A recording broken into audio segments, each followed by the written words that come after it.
Hey guys, tonight we time travel. Not the flashy sci-fi kind where you zap into the future wearing silver suits, but the quiet, mind-drifting kind. You're lying there, maybe with one earbud half slipping out, half awake and half asleep, ready to wander through the soft corridors of forgotten time. Tonight you're not visiting kings or conquerors. No, you're visiting ideas. Technologies that once defined their age, then quietly slipped through the cracks of memory. They were real, they worked, and then, poof, gone. You probably won't survive this, by the way, at least not awake.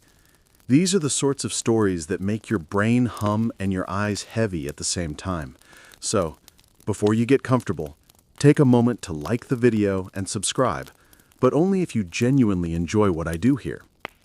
And hey, tell me where you're listening from and what time it is right now. I love knowing who's awake with me somewhere out there in the dark. Now, dim the lights, maybe turn on a fan for that soft background hum, and let's ease into tonight's journey together. You find yourself standing in the middle of an invisible museum, the kind that doesn't exist in any one place, but floats somewhere between dream and memory. The air is thick with the scent of old parchment, oil, and something faintly metallic. Each artifact before you glows softly in the dark, whispering its forgotten story. They're not magical relics. They're the remains of human brilliance, glimpses of people who thought just like you, but lived in worlds completely unlike yours. Let's start with something beautifully ironic, the paradox of forgetting. You'd think progress means we keep getting smarter, right? That each generation builds on the last. But that's only partly true. History doesn't move in a straight line. It loops, collapses, erases. Civilizations rise, perfect something extraordinary, then lose it so completely that later generations have to reinvent it from scratch. Like a collective case of historical amnesia. You see it everywhere. The Romans had plumbing so advanced that Europe didn't match it again for over 1,000 years. The Greeks measured the Earth's circumference to near perfection using just shadows and sticks. The Indus Valley people built precise grid-patterned cities before most of the world even had walls. And yet, for centuries afterward, we wandered around wondering how they did it. It's almost as if humanity occasionally drops its brain, forgets where it left it, and spends the next few centuries crawling around in the dark looking for it again. Some scholars still argue whether forgetting is an accident or a natural part of innovation. Maybe we need to forget in order to make room for new discoveries. Maybe it's like pruning a tree, unpleasant but necessary for fresh growth. Or maybe, as one historian once sighed, civilization is a long chain of rediscoveries by people who never realized they were repeating history. You drift a little closer to one of the displays. It's not labeled, but you recognize the faint shimmer of ancient Roman mortar, the secret of their concrete. It said their harbors still stand, while our modern ones crumble in decades. The secret ingredient? Volcanic ash mixed in a way that allowed the concrete to heal itself when cracks formed. Self-healing concrete. You look around, half amused. Modern scientists patented the same idea just a few years ago. So much for progress, huh? The faint hum of the fan, or maybe it's the wind through time, wraps around you. You start to see a pattern forming in the dark. Humanity invents, thrives, collapses, then wakes up centuries later wondering why things don't work as well as they used to. It's not always war or disaster that makes us forget. Sometimes it's arrogance. The Romans conquered Greece, but in doing so, they buried Greek science under Latin pride. Later, religious fear sealed away texts that challenged dogma. Libraries burned, yes, but ideas also withered quietly when people stopped caring. Imagine a brilliant engineer, say in 200 BC, whose scrolls end up as kindling because parchment was expensive and someone needed warmth that night. That's how easy it was for innovation to vanish. You wander deeper through this imagined museum, brushing your fingers along invisible glass.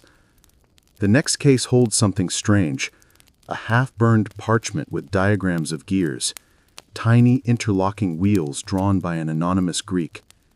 The ink trembles, the image flickers, and suddenly you realize how fragile memory really is. It doesn't take an apocalypse to erase history, just time, dust, and the assumption that someone else will remember for us. Odd, isn't it? We record everything now. Photos, texts, files, millions every second. Yet scholars still argue whether our digital civilization might one day vanish faster than the ancient ones. Magnetic data fades, cloud storage fails, servers corrode. Maybe 1,000 years from now, someone will be whispering in a language we can't imagine, wondering what Wi-Fi or YouTube were, just as we now wonder what powered the Antikythera mechanism. You tilt your head.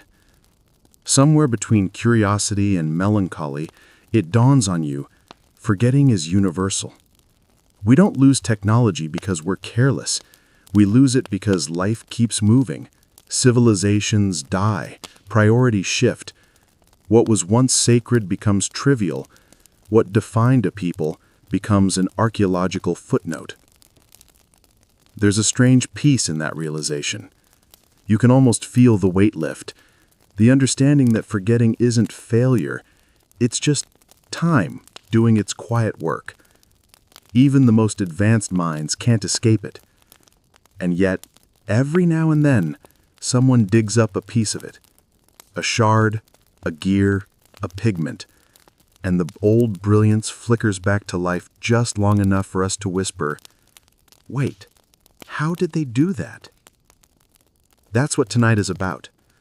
The whispers, the faint hum of genius echoing across centuries, the feeling that maybe, just maybe, the past isn't really gone, it's just sleeping. So as you settle in deeper, maybe pull the blanket up to your chin, you prepare to walk through some of these lost wonders yourself, the ones that history misplaced and we forgot to ask about. Your eyes grow a little heavier as you realize every forgotten innovation is a mirror, not of the past, but of us. Because someday, something you're using right now might also vanish into myth. And when someone far in the future rediscovers it, they'll probably whisper the same line we always do. How on earth did they know how to do that? You drift forward through the quiet museum of memory, where each invention glows like a sleeping ember. The air feels a little thicker now, like history itself is holding its breath. You pause beside a flickering panel marked, well, not marked exactly. There are no signs here, no explanations, just a soft golden shimmer and the faint echo of tools long gone. This is where the paradox begins to make sense, the paradox of human forgetting. You think of progress as a staircase, neat and simple. We climb, we improve, we rise. But it isn't that at all. It's more like a spiral staircase in the dark. Sometimes we climb, sometimes we fall, and sometimes we end up circling the same step centuries later, convinced we've discovered something brand new. Human history is a graveyard of brilliance. It's full of moments when someone, somewhere, figured something out that was way ahead of their time. And then, for one reason or another, war, greed, religion, bad luck, it all just vanished. You can picture it now, an inventor, deep in thought, candlelight flickering over sketches that could change the world. Maybe it's a woman in Alexandria experimenting with pressure valves. Maybe it's a craftsman in Persia working with alloys stronger than steel.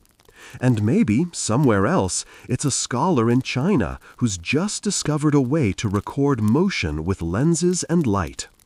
But the moment they're gone, their work slips away like smoke. The irony? We rarely notice what's lost until we need it again. Like waking up and realizing the bridge you always crossed is suddenly gone, and no one remembers how to rebuild it. You lean closer to one of the displays, and for a moment the illusion flickers into focus. A map unfolds, a living map that shows how ideas migrate across time. You watch glowing dots pulse where innovation once bloomed. Mesopotamia, Greece, Rome, India, China, the Islamic Golden Age, the Mayan world. Then, one by one, the dots dim. War, plague, fire, sometimes just plain boredom. The dots blink out, leaving you with a chilling thought: how fragile progress really is. Scholars still argue whether our ability to forget is a flaw or an evolutionary trick. After all, too much memory can paralyze you. You'd never move forward if you remembered every mistake, every disaster, every scrap of half-baked invention. Maybe forgetting is the price of sanity. But when entire civilizations forget, the cost is enormous. Take, for example, the Greek knowledge that vanished after the fall of Rome. Mathematics, astronomy, medicine, gone from Europe for centuries. People genuinely believed that knowledge was lost forever, when in fact it had simply moved east, to Persia, to Baghdad, to Cairo, preserved by scholars writing in Arabic while the rest of Europe slept through the Dark Ages. You wonder how many other ideas are still sleeping somewhere, waiting for the world to remember them again. You stroll past another exhibit, though it's less of an exhibit and more like a whisper caught in air.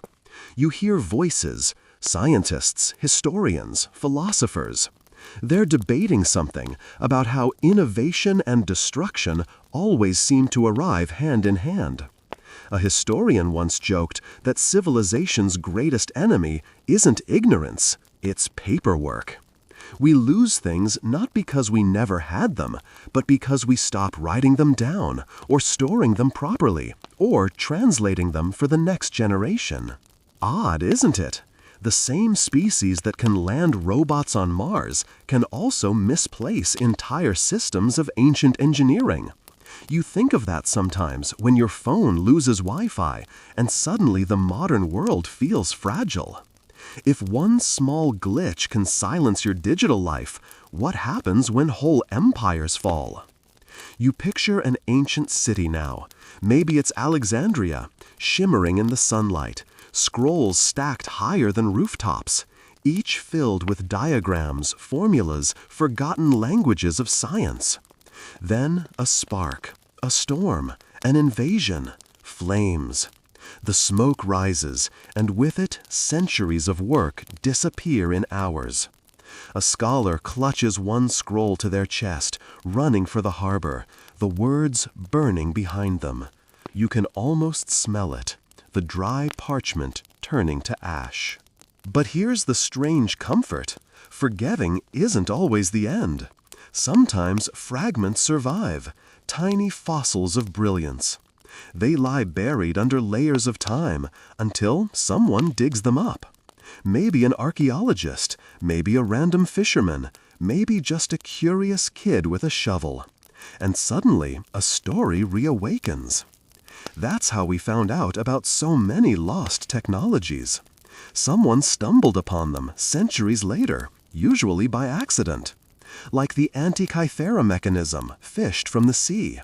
Or Roman glass that changed color with light. Or Viking stones that revealed sunlight even in fog. Each one a breadcrumb leading back to a time when humans already knew far more than we assume. You take a deep breath. The air feels warm now, humming faintly with electricity or maybe imagination. You think of how knowledge spreads, like a language without words. One person experiments, another imitates, another forgets, another rediscovers. It's a cycle looping endlessly through the centuries. A quirky example pops into your head.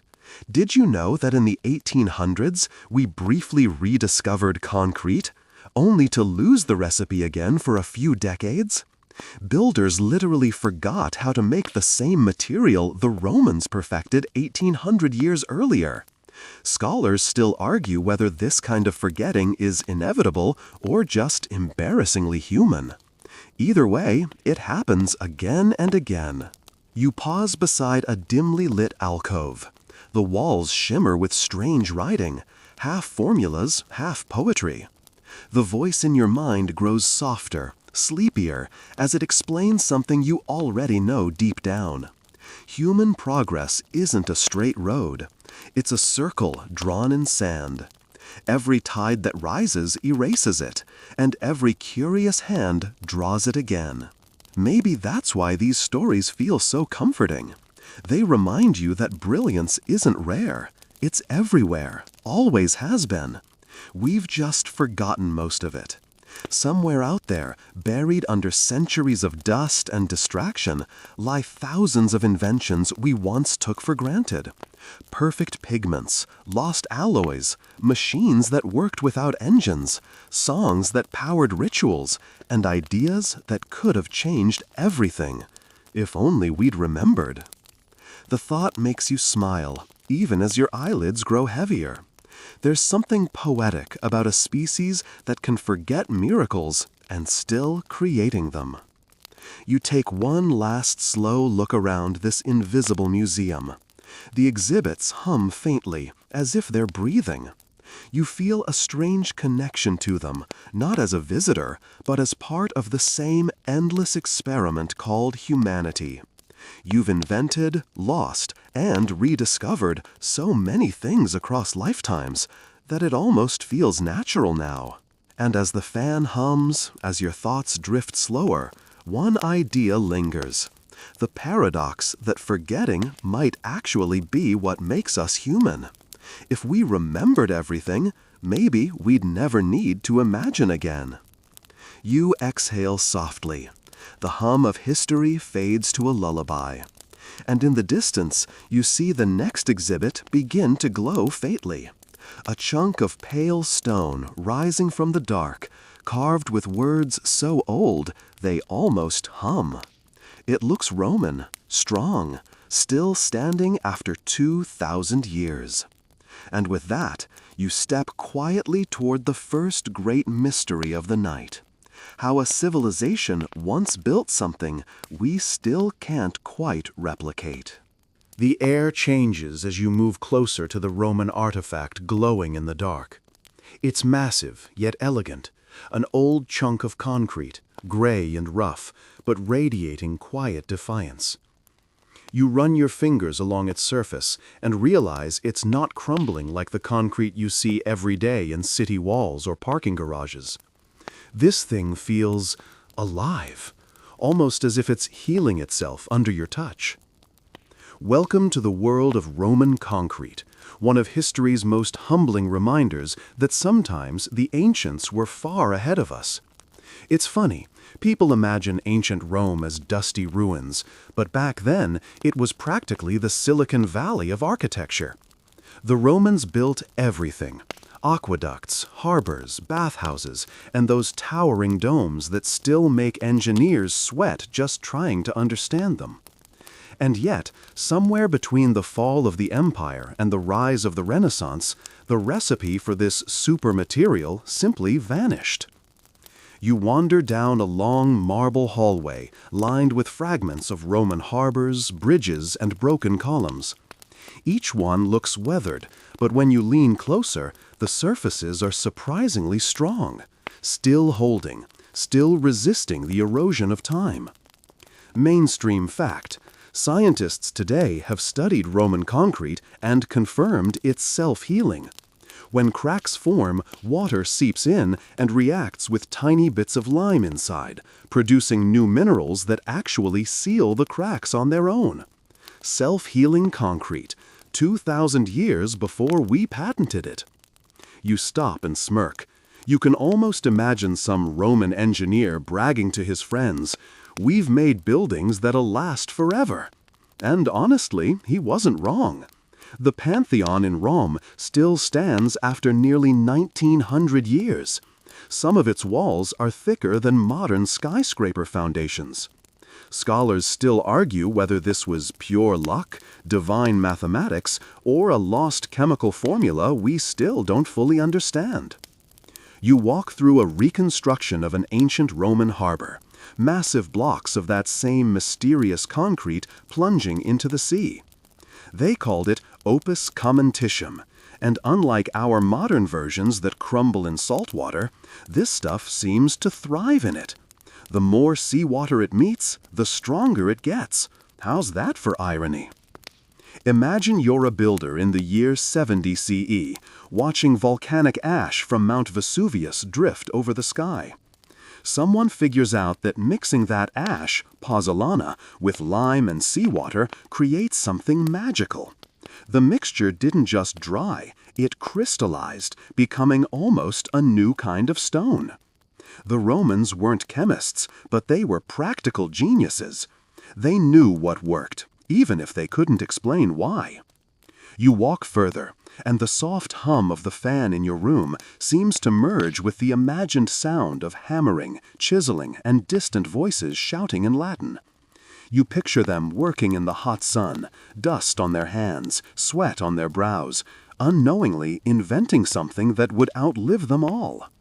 Then, as quickly as it appeared, the noise fades, and silence settles like ash after an eruption. You blink. The empire is gone. Centuries pass in a heartbeat. Knowledge, once abundant, begins to vanish. After Rome fell, Europe fractured. The concrete recipe, once common knowledge among Roman builders, was forgotten. People built again with wood and stone, but the art of making that magical mix was lost for over 1,000 years. Cathedrals cracked, bridges collapsed, and nobody could quite figure out why their walls didn't hold up the same way. The secret ingredient, it turned out, wasn't just in the materials. It was in the understanding. Odd detail. The rediscovery of concrete in modern times didn't even come from trying to copy the Romans. It came by accident in the 18th century, when an English engineer named John Smeaton tried to rebuild a lighthouse. He experimented with lime and clay and stumbled upon a material that could set underwater. Sound familiar? It should. It was almost the same thing Roman builders used centuries earlier. Humanity had to reinvent what it had already known. You can't help but laugh a little. It's such a human thing. To forget the obvious, to lose the blueprint, and then treat rediscovery like a miracle. Scholars still argue whether we've truly matched Roman concrete yet. Some say our modern versions are stronger. Others insist we still don't fully understand the chemical symphony happening in those ancient blocks. You imagine the Romans watching us from somewhere beyond time, arms crossed, shaking their heads. You had one job, they'd probably say. Just remember the recipe. You move through the ruins, each one whispering in that quiet, echoing tone that old stone seems to have. You run your hand across a weathered inscription on the wall. The letters, though faded, seem alive. Aeterna, eternal. Maybe they meant the empire. Maybe they meant the concrete. Either way, one outlasted the other. It's strange to think that something as simple as a building material could reveal so much about civilization itself. The Romans built for permanence. We build for convenience. Their concrete healed itself. Ours needs constant repair. Their structures still stand. Ours come with warranty periods. Progress, it seems, isn't always linear. It's just faster. As you move toward the next chamber, the air shifts again. The temperature drops, and you hear the faint crackle of fire in the distance. Not the comforting kind, but something chaotic, something that burns through time. You're about to witness another kind of brilliance that didn't fade quietly. It exploded, literally, and then disappeared. But before you leave this Roman marvel behind, you glance back at the concrete blocks one last time. You think about how humans chase immortality in everything: art, science, architecture, and how sometimes we actually succeed. The Pantheon is still standing. The harbor of Cosa is still underwater, still intact. The recipe may have been forgotten, but the evidence remains. Proof that some things, no matter how buried, refuse to vanish completely. You take a deep breath. The scent of wet stone and salt fades, replaced by smoke. The walls around you shimmer and warp, like reality itself is melting. And when it clears, you're no longer in Rome. You're standing on the deck of a ship in the dark, the sea churning around you, and a faint orange glow dancing on the waves ahead. It's beautiful at first, then terrifying. You hear shouts, metal splashing, flames that burn even on water. You realize you've drifted into the next great mystery, the weapon that burned ships and baffled empires: Greek fire. But that's a story for the next stretch of the night. You blink against the heat, and suddenly you're standing on the deck of a Byzantine warship. The wind is wild and salty, and the Black Sea roars beneath your feet. All around you, the night burns, not with torches or lanterns, but with an unholy, liquid flame that dances across the water like a living creature. It hisses, it spreads, it refuses to die.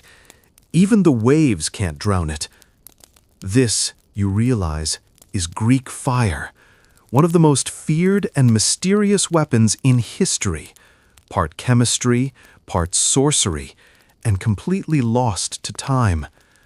You clutch the wooden railing as the glow reflects off your face, and you can almost hear the screams of enemy sailors as their ships erupt in unstoppable fire.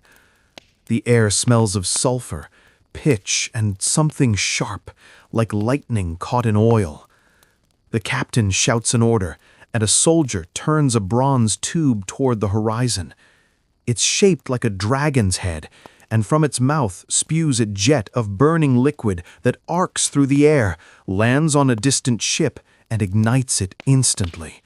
The flames stick, crawl, devour. The sea turns into a mirror of hell. For a moment, you forget to breathe. How could something like this exist 1,000 years ago? Scholars still argue whether Greek fire was petroleum-based, or if it was some secret mixture of quicklime, sulfur, and resin. Some say it was pumped under pressure, an early flamethrower of sorts. Others think it was launched in jars, like primitive napalm. But the truth, no one really knows. The formula was a closely guarded state secret known only to a handful of engineers in Constantinople, and when the Byzantine Empire fell, the recipe fell with it, forever. You walk along the deck as the chaos fades into silence, replaced by the rhythmic creak of oars and the sigh of wind. The soldiers whisper about their weapon with reverence, almost fear. To them, it isn't chemistry, it's divine punishment. They believe God himself gifted the formula to protect their empire, and maybe that's why they guarded it so fiercely.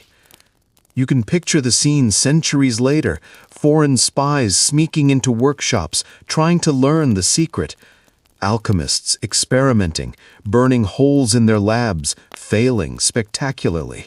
One historian called it the weapon that kept an empire alive, and he wasn't wrong. Greek fire helped the Byzantines fend off invasions that should have crushed them. The fire was their guardian angel, an angel with a very bad temper. You wander toward the ship's stern, where an old engineer crouches beside a barrel, stirring something with a metal rod. He looks up at you, his face lit by the faint blue-green light of the substance. He says, "Don't touch," and you notice the burns on his hands. It remembers fire. That phrase lingers in your mind. It remembers fire. That's what's haunting about Greek fire. It wasn't just destructive, it was alive. Contemporary reports describe it as roaring like a beast, whistling as it burned, sticking to flesh and water alike. It could only be extinguished by sand or vinegar, never by water. You picture terrified sailors jumping overboard, thinking they'd escape, only to be engulfed mid-air. It's both horrifying and awe-inspiring, a human invention that defied nature. Oddly enough, it's not the only example of such forgotten chemistry. In the medieval Islamic world, there were similar incendiary weapons called naft, mixtures of crude oil and additives, but none burned with the persistence of Greek fire. Whatever the Byzantines discovered, it was unique and utterly unrecoverable. Even today, with modern science, we've never perfectly replicated it. Some have tried, of course. In 2013, a group of historians attempted to recreate it using natural resins and petroleum derivatives. It burned, but it wasn't quite right. The flame didn't cling to water the same way. It lacked the same eerie glow. It lacked personality. Scholars still argue whether the true recipe was even written down. Maybe it was passed orally from master to apprentice, generation after generation. And when that final apprentice died without sharing it, poof, it was gone. Lost not to war, but to silence. You lean against the railing again and look at the horizon, where the sea glows faintly like molten glass. The hum of the fan beside your bed merges with the distant sound of waves in your imagination. You feel suspended between centuries, half a listener, half a witness. It's strange, you think, how humans always flirt with destruction in the name of protection. We create fire to save ourselves, and in doing so, we nearly destroy everything. It's a balance as delicate as the flame itself.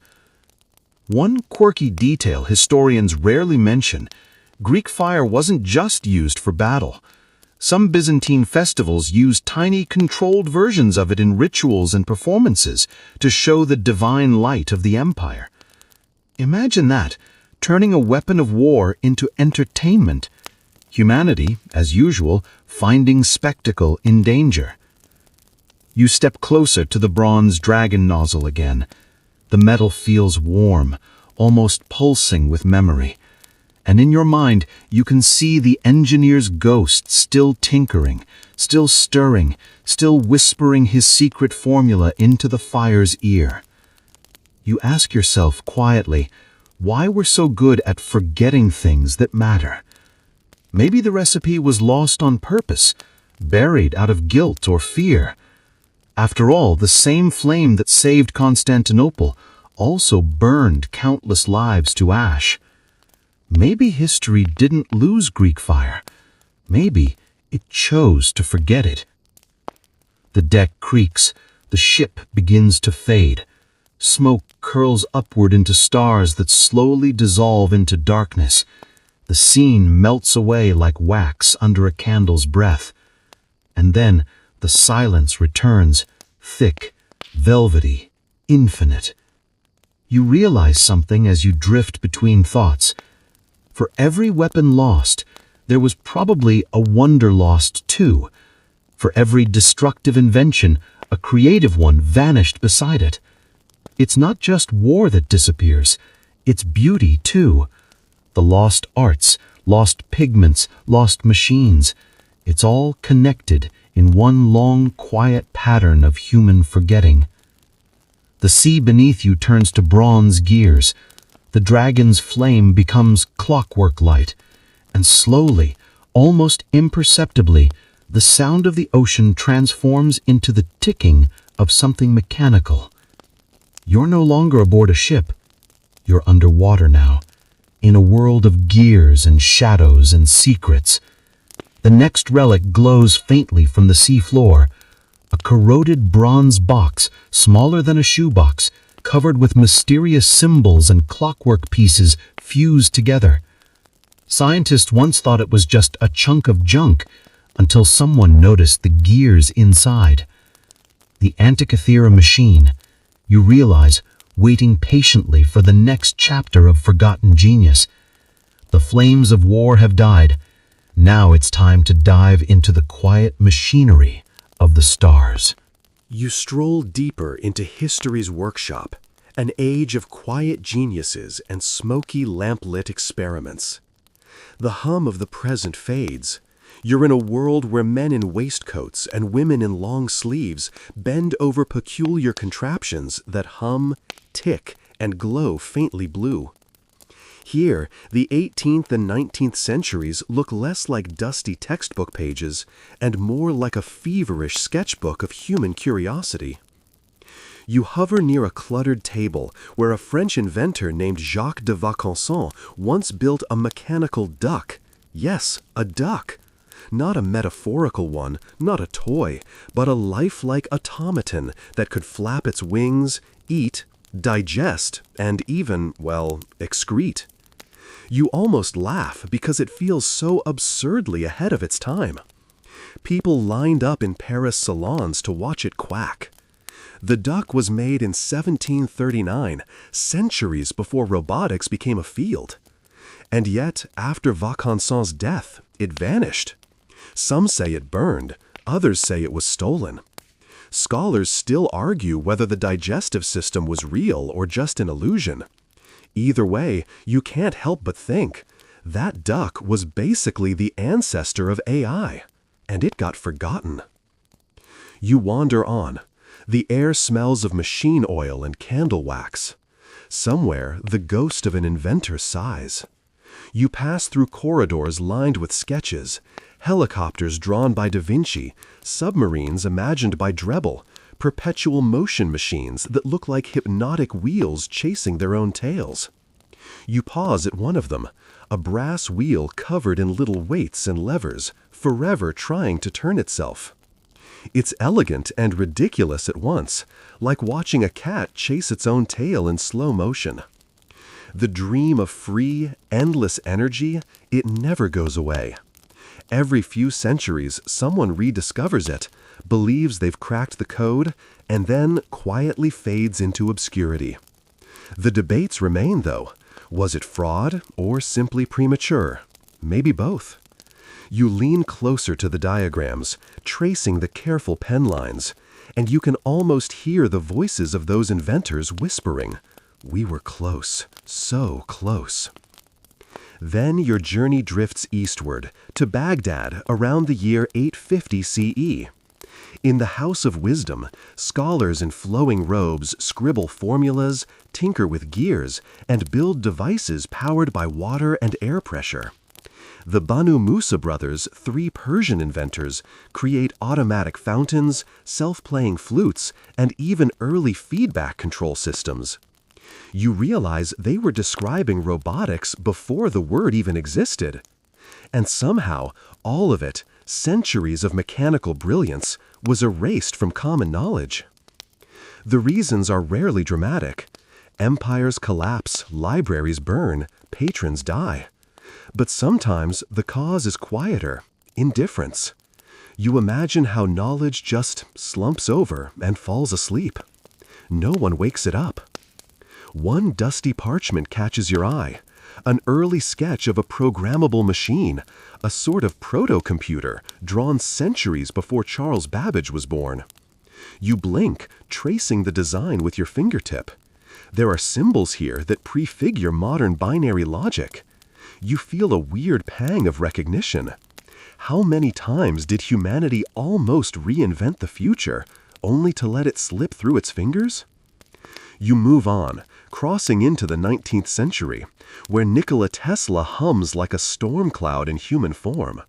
You see him standing amid coils and lightning, hair glowing faintly in the arc light. He's mumbling about wireless energy, resonant frequencies, and the global transmission of power.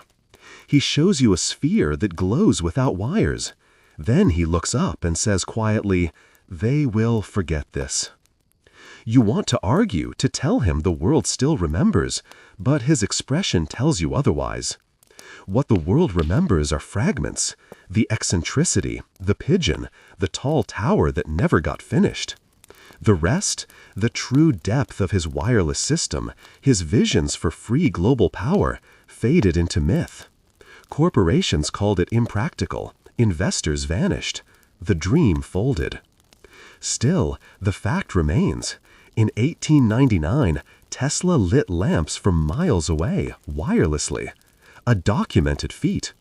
Scholars still argue whether his Colorado experiments were sustainable science or just magnificent illusion.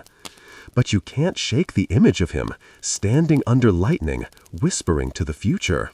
Energy is everywhere, waiting to be shared. The workshop flickers again, reshaping itself into a modern office with beige computers and paper piles. It's the 1970s, and a quiet engineer named Doug Engelbart gives a demonstration of something that looks suspiciously like the modern internet. A mouse, hyperlinks, real-time collaboration. The audience claps politely and forgets. You smile because this too fits the pattern. World-changing innovations that appear too early to be understood. You take a breath. The pattern becomes clearer with each step. Humanity's progress isn't a straight climb. It's a series of rediscoveries. Each generation rediscovers the same dreams, gives them new names, and claims them as their own. What we call innovation is often memory resurfacing from sleep. Somewhere behind you, the automaton duck lets out a faint mechanical quack, as if laughing. You chuckle quietly, shaking your head. The lights in the room dim again. You feel your eyelids get heavier. The machines, the inventions, the humming coils, they all blur together into a strange, rhythmic lullaby of forgotten genius. You sense that behind every forgotten machine, there's a story not of failure, but of timing, of ideas that arrived before the world was ready to listen. The workshop fades, and you drift toward the next dream. You step out of Tesla's lightning-lit shadow and into a soft golden haze. The workshop walls melt into parchment, ink, and flickering candles once more. You're surrounded by maps, measuring tools, and half-finished diagrams of flight. Humanity's forgotten ambitions float in the air like dust motes, each one a spark that almost became something greater. You find yourself hovering over a long wooden desk covered with sketches of what looks like a giant glider, feathered, elegant, almost bird-like. A man with intense eyes leans over the paper, his quill scratching with restless precision. It's Leonardo da Vinci, and he's muttering in Italian about lift, drag, and human limits. The contraption before him is his ornithopter, a flying machine designed in the late 1400s, long before the Wright brothers. He never built it, or rather, he never succeeded in making it fly. His notes, hundreds of pages of mechanical theories, were locked away, scattered, ignored for centuries. You realize that when humanity finally flew in 1903, Da Vinci had already dreamed it 400 years earlier. Scholars still argue whether Da Vinci truly intended to make humans fly, or if it was just an intellectual exercise. But as you watch him smile faintly, you sense that he believed. He really thought people could rise above gravity using the pure language of mechanics. You whisper quietly to yourself, he was too early. You stroll through a corridor lined with other dreamers who arrived before their time. A man named Hero of Alexandria greets you with a small brass sphere. He places it on a stand, fills it with water, and lights a fire beneath it. The steam builds pressure, and suddenly the sphere begins to spin. You blink. It's the first recorded steam engine in the 1st century CE. The crowd around Hero applauds politely, intrigued but unimpressed. They go back to their theater tricks and temple doors that open automatically, completely unaware that this spinning ball could have started the Industrial Revolution 1800 years early. You tilt your head, stunned. The sound of hissing steam fills the air like a sigh. You can't help but chuckle. Humanity saw the birth of the steam engine and treated it like a party trick. You drift through centuries of missed opportunities. A wooden bridge designed by Da Vinci that could hold itself up without nails, ignored. Ancient Chinese seismographs capable of detecting earthquakes hundreds of miles away, lost. A Roman recipe for a type of self-healing concrete, forgotten until scientists rediscovered it 2,000 years later. Each invention flickers before you like a ghostly slideshow. You feel both awe and melancholy. How many times has brilliance simply faded because it didn't fit the world's timeline? You pause beside a curious workshop where an alchemist stirs glowing liquids in a glass flask. The man looks exhausted, his face pale from mercury fumes. He's Johann Becher, one of the early thinkers of the phlogiston theory, a pre-modern explanation for combustion. It's wrong, of course, scientifically outdated, but it was also a bridge, a flawed but necessary step toward understanding oxidation. You realize that even forgotten ideas are scaffolding for the future. You can't build the modern world without the ghosts beneath it. The air thickens with the scent of ozone and parchment. You're now standing in front of a great library, massive, candlelit, alive with whispering scrolls. Shelves rise like cathedral walls, and shadows of scholars drift between them. You recognize one, the Greek mathematician Archimedes, holding a polished bronze mirror. He smiles, tilts it toward a distant ship, and sunlight bursts across the water like a beam of fire. It's the legendary Archimedes' death ray.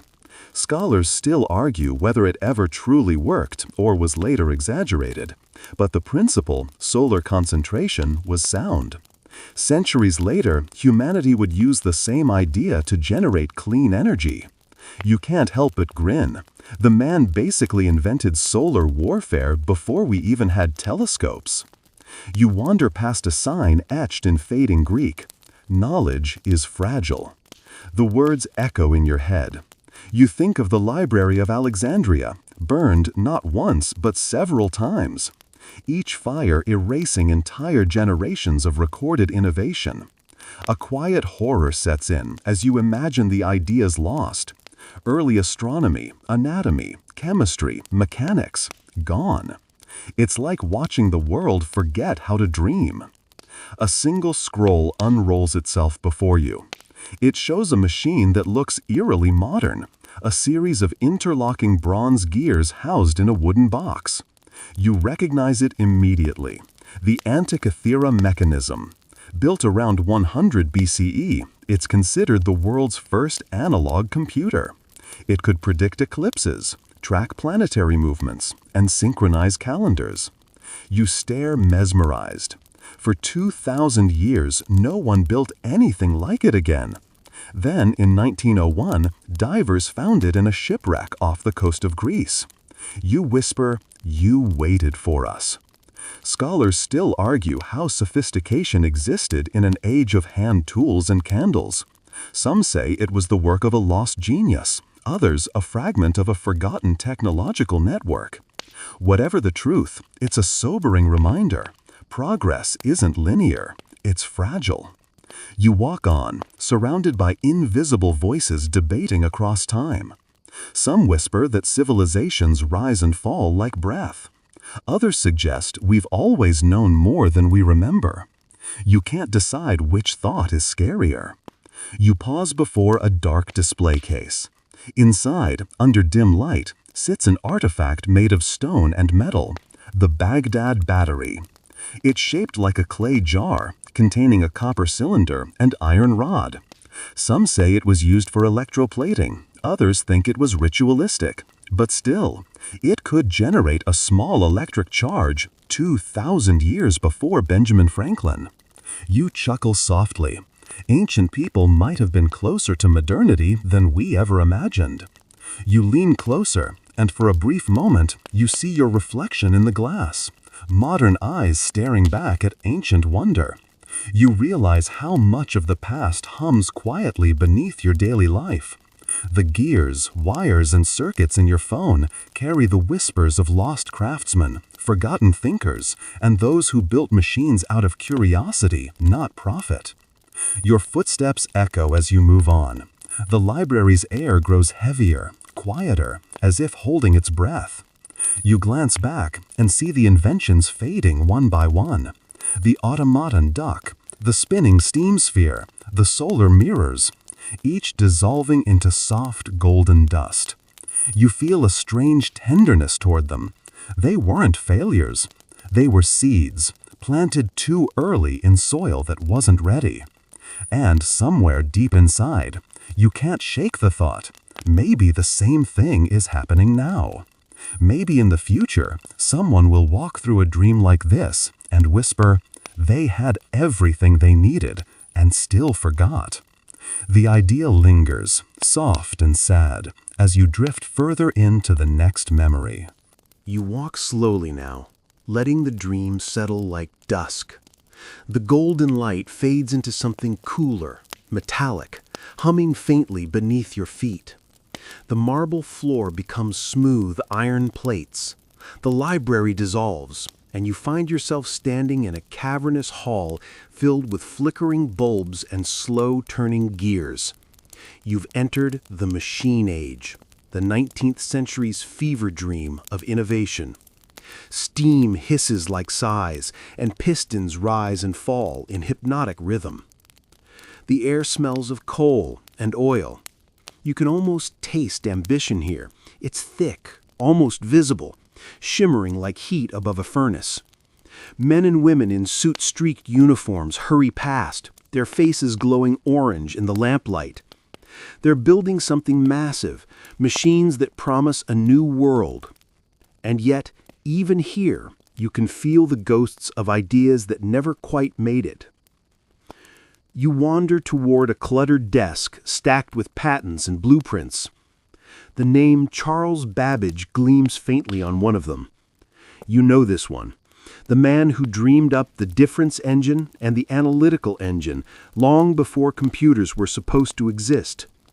He built brass brains in an age of horse carts and telegrams.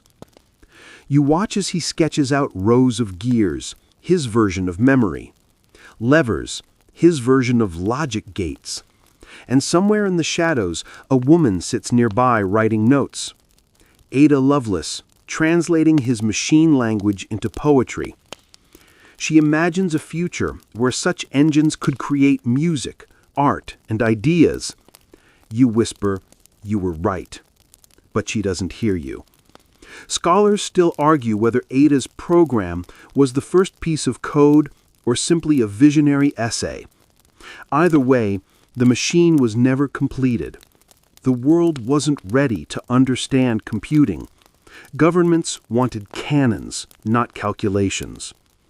And so Babbage died frustrated, his invention half-built, his genius nearly erased. You step closer to the half-finished gears. They gleam like fossils of the future, beautiful, intricate, pointless in their stillness. A strange sadness settles in your chest. You think about how many revolutions started quietly, underfunded, unappreciated, and ended in silence. A low mechanical groan cuts through the hall. You turn and see another contraption. A whirring electric carriage. It's small, boxy, and moving without horses. The year is 1899, and an American woman named Camille Janazzi is demonstrating an electric car called La Jamais Content. It breaks speed records, 65 miles per hour. You blink. Electric cars? In the 19th century? People clap, cheer, and then almost immediately forget. The world chooses oil, noise, and smoke. The quiet miracle of electric travel vanishes under the weight of gas engines and industry. You can almost hear the irony buzzing in the air. Nearby, another inventor stands beside a metal bird. The Adair Aeol, one of the world's first steam-powered airplanes. Clunky, heavy, awkward. It lifts off for a few moments, then crashes. And yet, that brief jump was a century's dream condensed into seconds. You nod quietly. You did it, you whisper. But history didn't write his name next to the Wright brothers. Timing, again, always timing. You walk deeper into the hall, where inventions hum like sleeping creatures. A phonograph spins a wax cylinder, playing a ghostly voice from 100 years ago.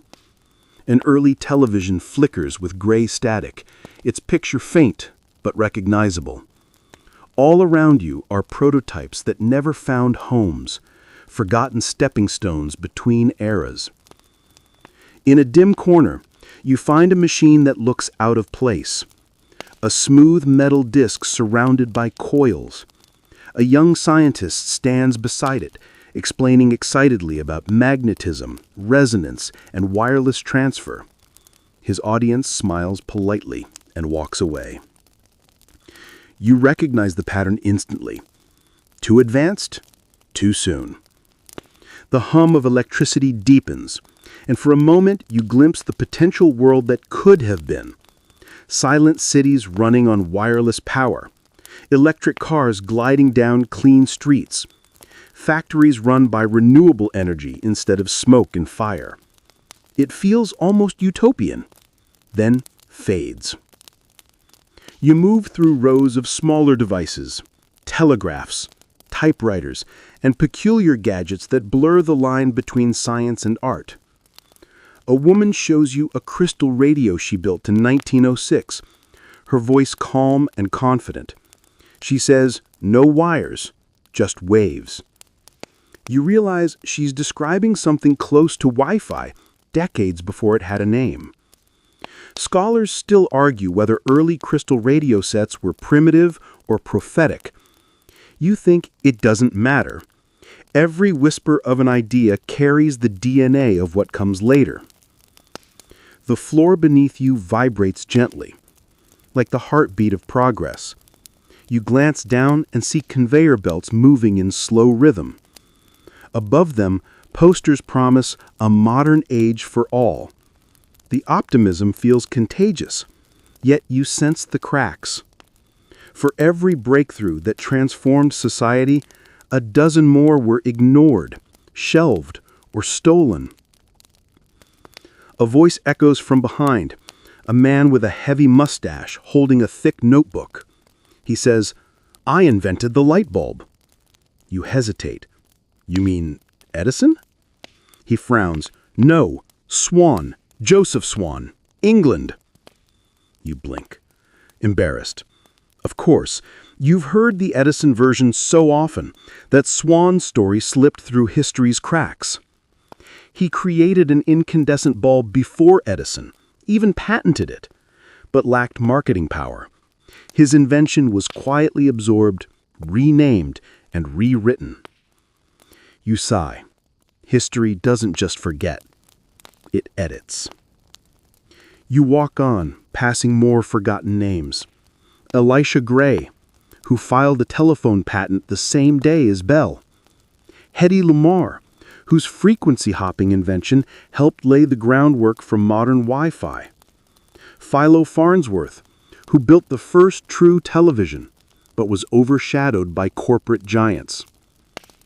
The hall feels heavy with injustice now. You can almost hear the inventors whispering their defense into the wind. We were here too. You pause in front of a dusty sign hanging crooked above an unfinished contraption. It reads, "Innovation thrives only where curiosity survives." You stand still for a long moment, letting that sink in. Maybe that's the secret. Maybe innovation doesn't truly vanish.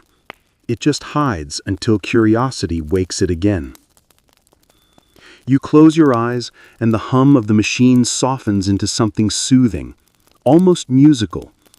The pistons exhale like sleeping lungs. The smell of oil fades into the faint scent of rain. You open your eyes, and suddenly the hall is empty. The machines are gone, replaced by faint outlines glowing in the dark, ghosts of technology that never found their moment. They hover around you, warm and silent, like fireflies of lost potential. You whisper softly, "You were never really forgotten." And somewhere in the hum of history, something seems to answer. You drift onward through the quiet hum of invention ghosts, and the metallic air shifts once again, iron softening into glass, coal smoke giving way to neon light. The age around you changes subtly, as if someone has turned the dial forward. The clang of engines becomes the soft buzz of electricity. The rhythmic tapping of typewriters fades into the gentle hum of radio static.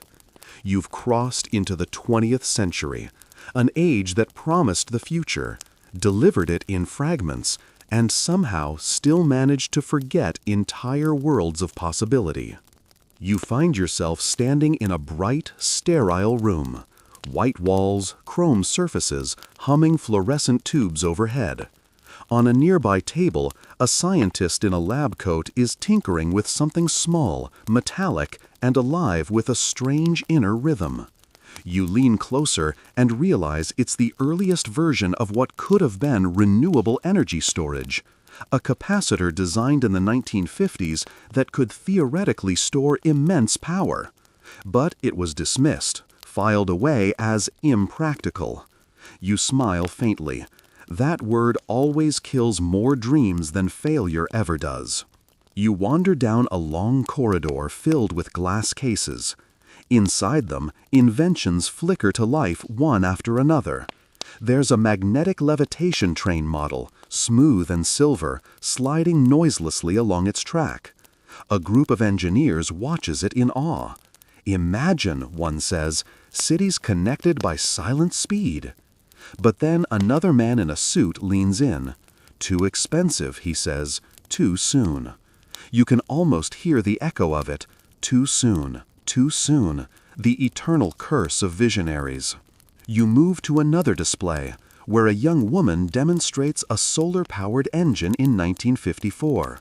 Her face glows with pride as the small machine whirs to life under a lamp. The audience claps politely. Then the patent is bought by an oil company, then shelved. You sigh. Some innovations don't disappear because they fail. They vanish because they threaten the wrong people. You walk further, and now you're in a darkened control room. Old computers blink softly, their data tapes spinning.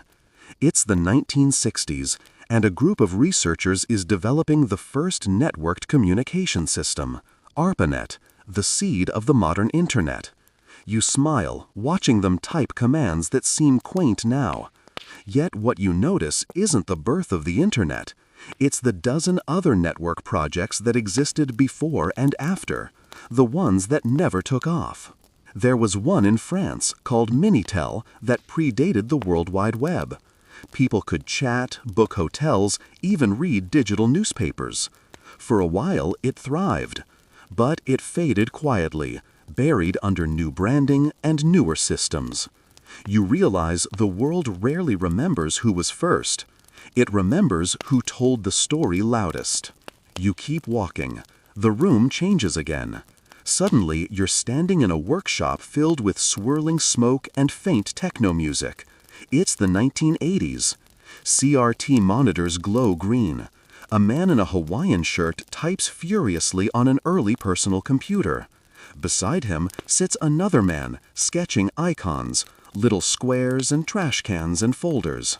You recognize them instantly, the first graphical user interface. But what you also know is that this isn't Apple. It's Xerox PARC, the company that built the idea of modern computing and then somehow forgot it. You laugh quietly, half in disbelief. They had the mouse, the windows, the interface, the entire digital revolution in their hands, and they walked away. Scholars still argue whether it was arrogance, mismanagement, or blindness. But you can't help but think, innovation isn't just about invention. It's about recognition. Sometimes the greatest ideas die quietly in boardrooms, not battlefields. You sit for a moment on a dusty chair, watching one of the engineers doodle. He's explaining something called object-oriented programming. It sounds abstract, but you realize it would shape the entire software world decades later. You smile softly, whispering, "You were building the bones of everything." Then the world flickers again. The computers vanish, replaced by strange vehicles gliding along magnetic tracks. You're in Japan now, 1990s. Engineers are testing maglev trains, capable of traveling at speeds that make jetliners blush. The technology works, flawlessly, but its expansion stalls, funding evaporates. Decades later, people still treat it as experimental. You chuckle quietly. We built the future, then stored it in a drawer. A faint breeze passes through the corridor, carrying the smell of plastic, circuitry, and nostalgia. You follow it into a smaller room. A soft blue glow fills the air. On a workbench sits a device that looks like a smartphone, but older, sleeker, somehow more elegant. You pick it up, and the name engraved on its back stops you cold. IBM Simon, 1992. The world's first smartphone. It could call, text, and even send emails. Yet the idea faded. Too expensive, too early, too misunderstood. A decade later, Apple announced the iPhone, and everyone called it revolutionary. You can't help but grin at the irony. You walked, you whisper to the Simon phone, so others could sprint. Everywhere you turn, the pattern repeats. The future doesn't arrive once. It keeps arriving again and again until we finally decide to notice. You step into another chamber, and this one feels different, cold, humming, eerily silent. Rows of cryogenic tanks line the walls. Inside one, something metallic shimmers. A magnetic storage ring, part of an experimental fusion reactor from the 1980s. Scientists once believed they were mere years away from infinite, clean energy. Then funding dried up. The technology stalled. And once again, an impossible dream was filed under maybe later. You trail your fingers along the glass, feeling the hum of forgotten hope beneath your palm. A new voice startles you. It's calm, robotic, familiar. Would you like to continue? You turn and see a computer terminal flicker to life. The year stamp in the corner says 1977. The words on the screen, Xerox Artificial Intelligence Lab, Voice Interaction Prototype. Your jaw drops. You've just stumbled upon the ancestor of voice assistants, decades before Alexa or Siri existed. The computer hums patiently, waiting. You whisper, "Yes, continue." It responds, "I am glad you are still here." You blink, startled by the warmth in its tone. You almost want to talk to it, to ask what happened. But before you can, the machine powers down. The lights dim. The voice fades into a low, static sigh. You stand alone again, surrounded by the ghosts of the near past. You think about how quickly memory erodes in the modern age. How every year technology is born, forgotten, reborn under a new name. The same ideas re-emerge in shinier shells, the same excitement recycled. Maybe forgetting isn't an accident anymore. Maybe it's just the side effect of constant reinvention. A flicker catches your eye, a hologram projection in the center of the room. It shows a timeline stretching across millennia, glowing with countless dots. Each dot represents a lost innovation. You follow it with your gaze. Hero's steam engine, the Antikythera mechanism, Da Vinci's ornithopter, Babbage's computer, Tesla's wireless power, Xerox's GUI, the forgotten smartphone. The line hums softly, continuous and circular, looping back on itself. You realize suddenly that history doesn't move forward. It spirals. Every century, the same dreams rise again, slightly refined, slightly remembered. Humanity keeps rediscovering itself. You take a slow breath. The hologram fades, leaving you in the soft hum of the present moment. Somewhere faintly, you hear Tesla's whisper again, "They will forget this." And you smile, almost comforted now, because maybe forgetting is part of the process. Maybe every idea has to vanish for a while, to rest, to sleep, before it can wake up again in a different hand, in a different world. The hum of the machines fades to a soft lullaby. The past dissolves into the present. You take one step forward, ready to meet the next ghost of innovation. The soft hum of innovation fades into a gentler rhythm as you find yourself in a shadowed hall, lined with glass cases and low, flickering lights. This is the space of the near-forgotten, technologies that never quite caught the world's attention, inventions that flickered briefly and then disappeared. You step carefully, mindful of the stories sleeping beneath each display. A mechanical contraption sits at eye level, a type of automaton designed to play music. Its gears are tarnished, but the craftsmanship is exquisite. You recognize it as the 18th century Jacquet Draws automaton, a set of life-size dolls capable of writing, drawing, and playing instruments. Scholars still argue whether these devices were purely artistic curiosities or proto-robots hinting at future artificial intelligence. You reach out, but don't touch. The mechanism hums softly, as if remembering its brief moment of life centuries ago. You step to the next case, where a curious contraption of glass and brass seems almost alien. A Tesla coil, one of the early designs that sent sparks dancing skyward in 1891. You feel the static in your hair, the tingling of electricity under your skin. You know the story.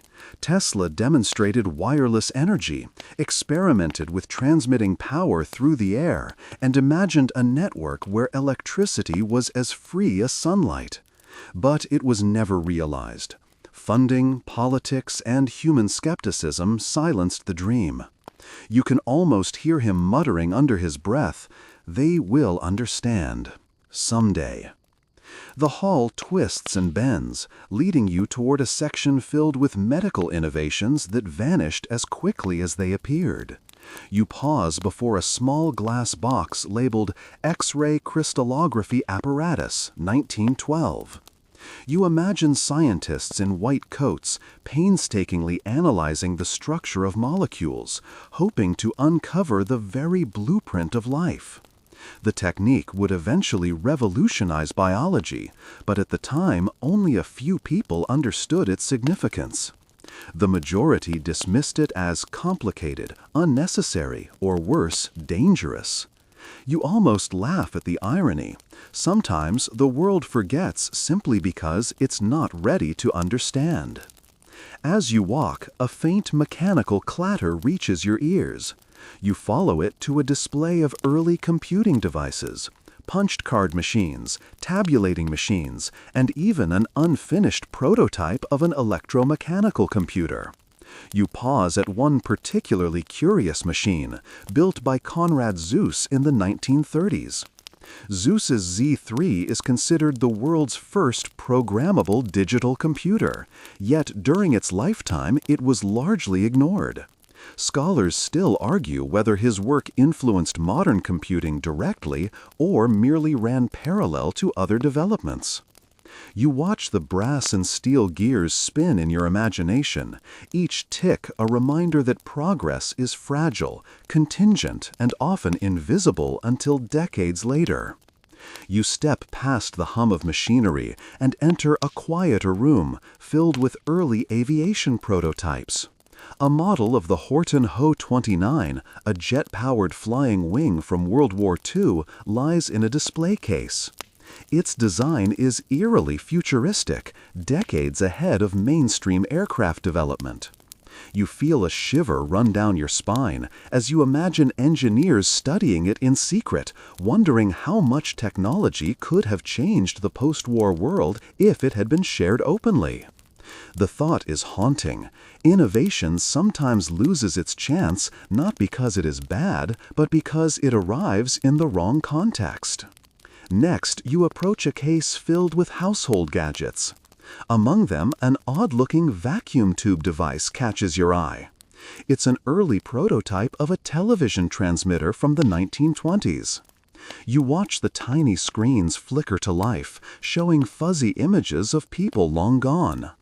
Television today feels so ubiquitous that it's hard to imagine a world where it was once cutting-edge, experimental, and almost forgotten.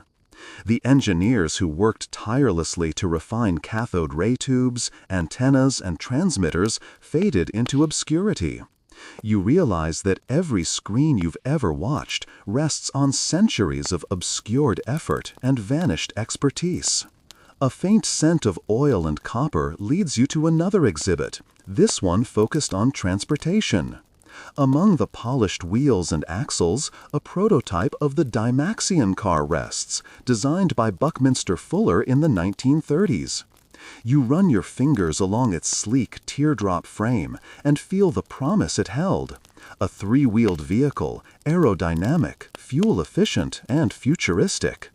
Yet only a few were ever built. The press mocked it. Investors balked. History recorded Fuller as eccentric, but not visionary.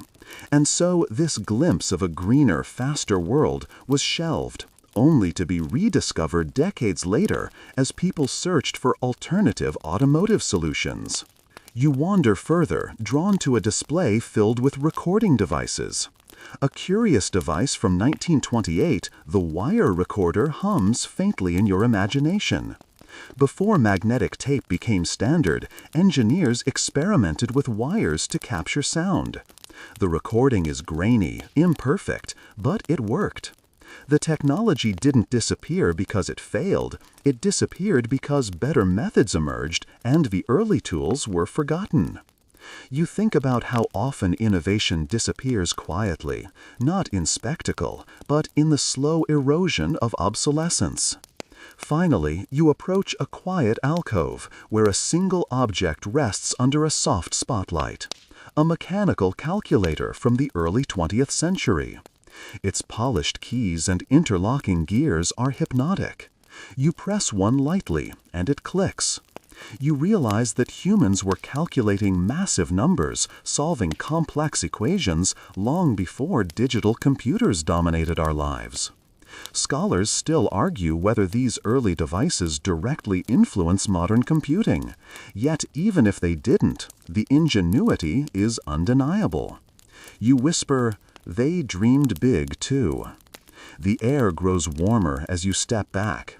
You feel a sense of quiet awe.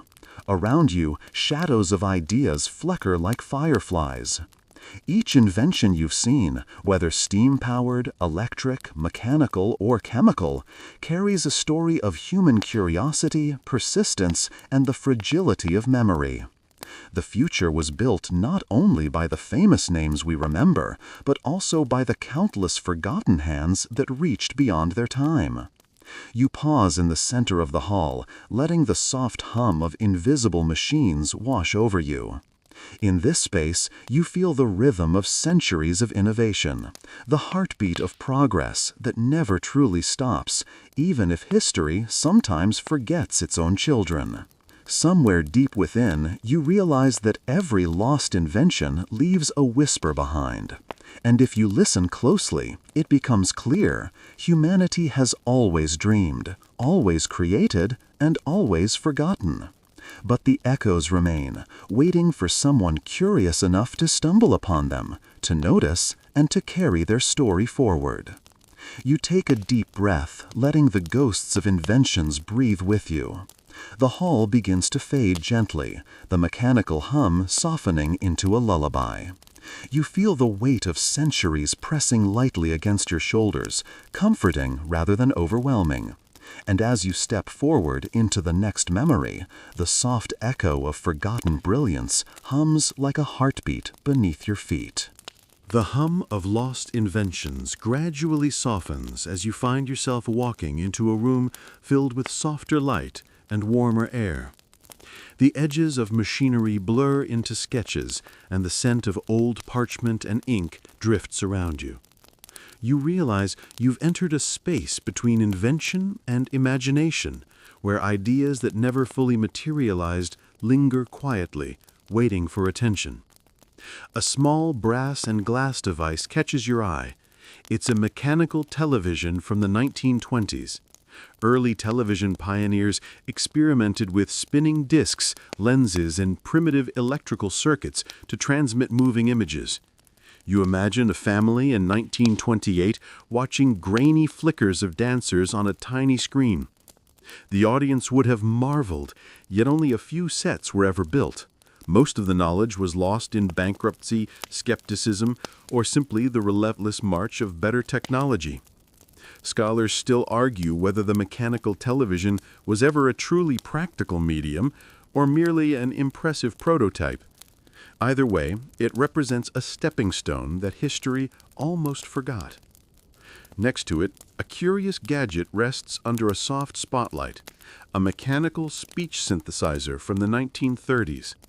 You imagine it speaking in broken syllables, a robotic voice forming words that anticipate modern AI assistants by decades. The creator, an engineer obsessed with human speech, poured years of labor into tiny gears and diaphragms. The public laughed. Investors balked. The prototype disappeared, quietly stored in a lab, and eventually discarded. You whisper to it, "You were listening, weren't you? Waiting for the right time." The room shifts again, and now you are surrounded by architectural models. A sweeping, futuristic city glimmers in your imagination. Skyscrapers with integrated transportation networks, buildings shaped for optimal airflow, public spaces designed for solar energy. You recognize the hand of visionary architects who proposed such cities in the early 20th century. Their ideas were dismissed as utopian fantasy.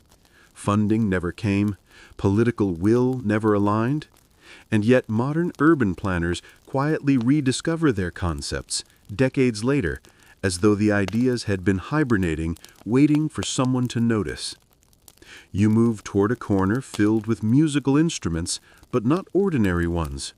These are self-playing mechanical orchestras from the late 1800s.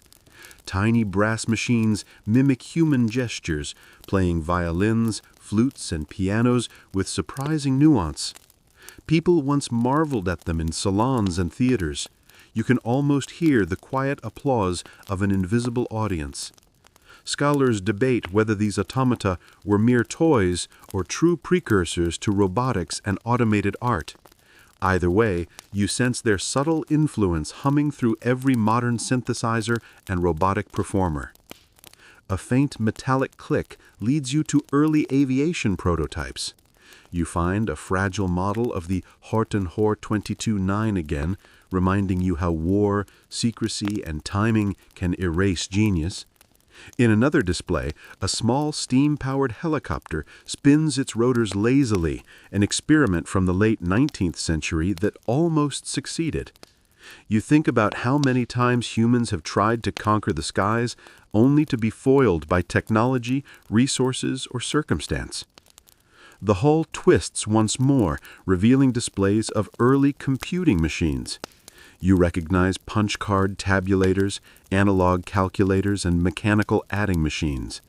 Among them, a small bronze and wood device catches your attention, a prototype for a digital computer built before World War II. You watch its intricate gears, levers, and early memory systems, realizing that every bit of modern computing rests on a foundation almost entirely forgotten. Scholars still debate which inventors truly influenced later breakthroughs, but you feel the continuity of ingenuity like a soft thread running through time. You step further and find a collection of forgotten household devices, early vacuum cleaners, washing machines, and electric kitchen tools that promised to revolutionize daily life sit silently. They were once hailed as marvels, then quietly shelved when newer designs, marketing, or corporate decisions replaced them. The irony strikes you.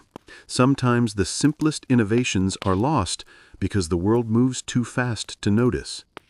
Nearby, a prototype of an electric bicycle from the 1900s hums faintly in your imagination. It's sleek, efficient, and remarkably practical. You picture someone riding it along cobblestone streets, only to be ignored in favor of gasoline-powered alternatives. You can almost hear the disappointed sighs of the inventor, crushed not by failure, but by timing.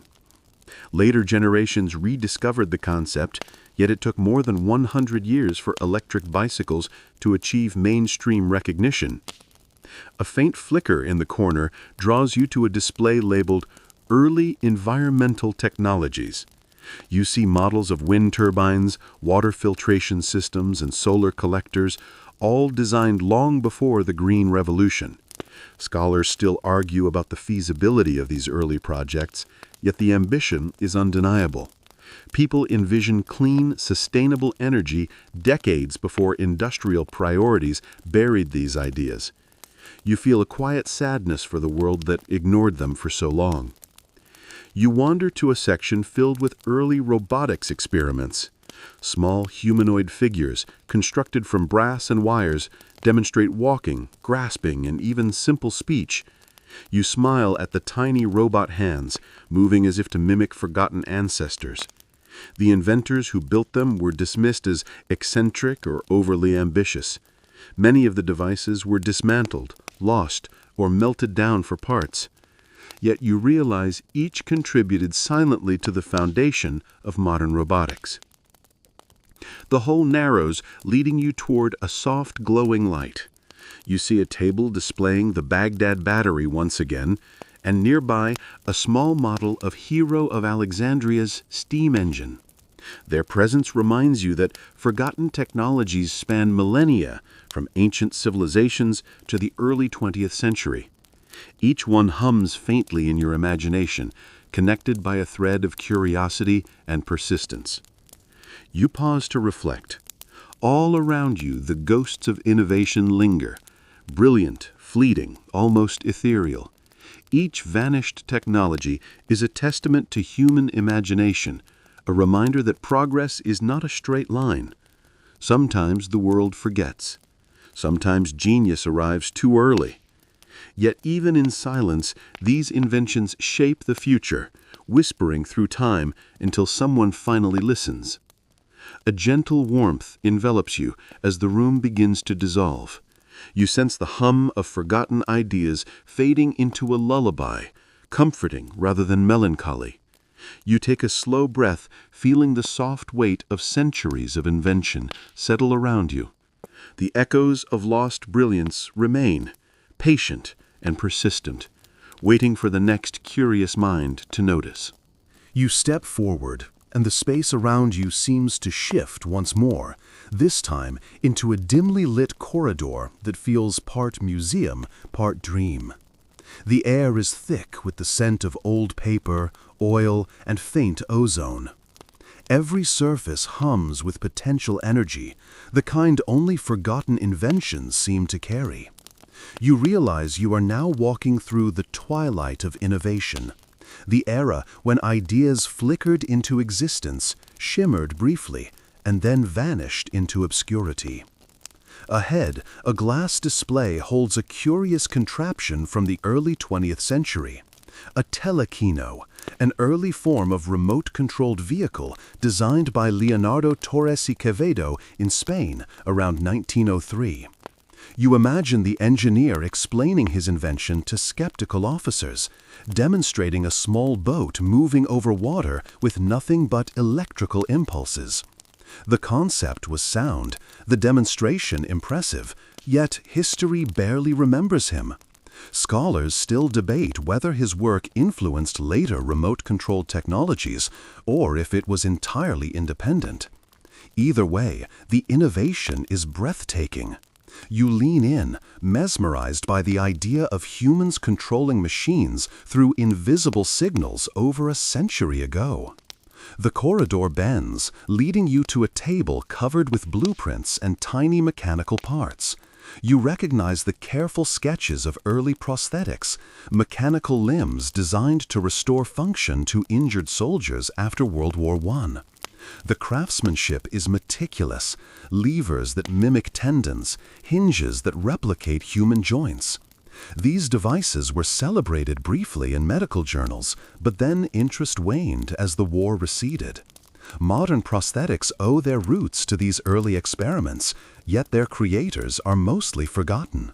You whisper to them, "You carried the future in your hands." Your steps echo softly as you enter a low-lit alcove filled with experimental sound devices. A small phonograph-like machine spins, producing eerie synthetic tones. It's an electromechanical music instrument invented in the 1920s, capable of creating sounds beyond the reach of a human musician. You imagine a composer discovering it, thrilled at its possibilities, only for the device to be dismissed as a novelty. Scholars still debate whether it influenced electronic music pioneers decades later, but you feel the lineage of creativity vibrating faintly through the air. A faint metallic clang draws your attention to the next exhibit, early aviation attempts that never took off. There's a model of the Saulnier flying boat, a prototype French aircraft from the 1910s, designed to revolutionize travel across rivers and oceans. You see the delicate wings, the tiny propellers, the ambitious spirit of a world just learning to leave the ground. It almost worked, but budgets ran dry, engines failed, and the design was abandoned. You feel a quiet admiration for the engineers who dreamed big, even if the world wasn't ready to follow. The hallway narrows, taking on a warmer glow, and you encounter a set of electrical experiments from the early 1900s. In one corner, a scientist demonstrates a wireless telegraph, an early attempt at sending messages without wires. The idea is simple to you now, almost mundane, but at the time it was revolutionary. People marveled, yet the technology was considered dangerous and impractical. The equipment was stored and forgotten, a quiet casualty of skepticism. You notice the tiny coils humming faintly, as if remembering the excitement of their brief moment in the spotlight. Next, your attention is drawn to a small cabinet filled with early medical imaging devices. One in particular stands out, a prototype ultrasound scanner from the 1940s. Its blurry images were crude, almost ghost-like, but the principle was sound. The engineers behind it had glimpsed a way to see inside the human body without cutting, decades before the technology became common. Scholars still debate whether these early experiments truly influenced modern medical imaging, or if they were rediscovered independently. Either way, the ingenuity is undeniable, and you feel a twinge of awe for those forgotten pioneers. As you move on, you find a set of small mechanical animals, automata, designed to mimic real creatures. A bird flaps its wings, a cat arches its back, a dog wags its tail. These were inventions of the 18th and 19th centuries, marvels of engineering meant to entertain and inspire. Scholars argue whether they were art or science, but you feel their heartbeat in the room. They remind you that human curiosity takes many forms, and even play can lead to profound understanding. Your steps echo into a wider hall filled with prototypes of energy experiments. One stands out, a small, intricate wind generator designed in the 1930s. It is delicate, elegant, and capable of producing more energy than its inventors ever realized.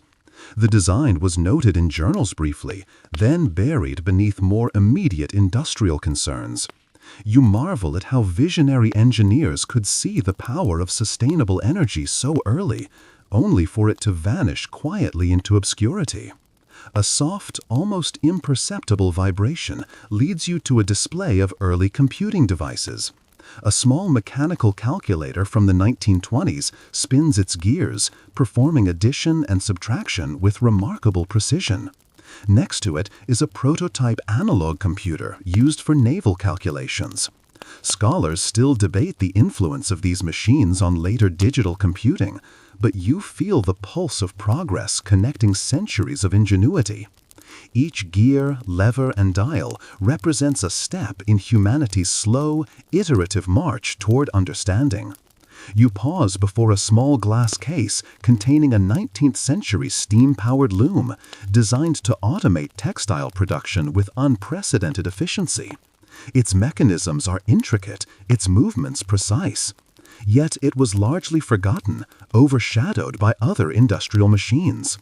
You imagine the laborers who witnessed its operation marveling at the ingenuity, yet unaware that history might ignore this small marvel. The corridor grows quieter, softer, as you approach an alcove filled with optical experiments. There's an early motion picture device capable of displaying flickering images that tell stories. The images are grainy, the colors faded, but the concept is clear. The idea that pictures could move, entertain, and educate was revolutionary. Scholars still debate who truly invented cinema as we know it, but here in this alcove, you feel the essence of creativity pulsing quietly, waiting for the world to catch up. Finally, you step into a small chamber glowing with soft amber light. A single table rests in the center, displaying a curious device, a mechanical computer for chess designed in the 1800s.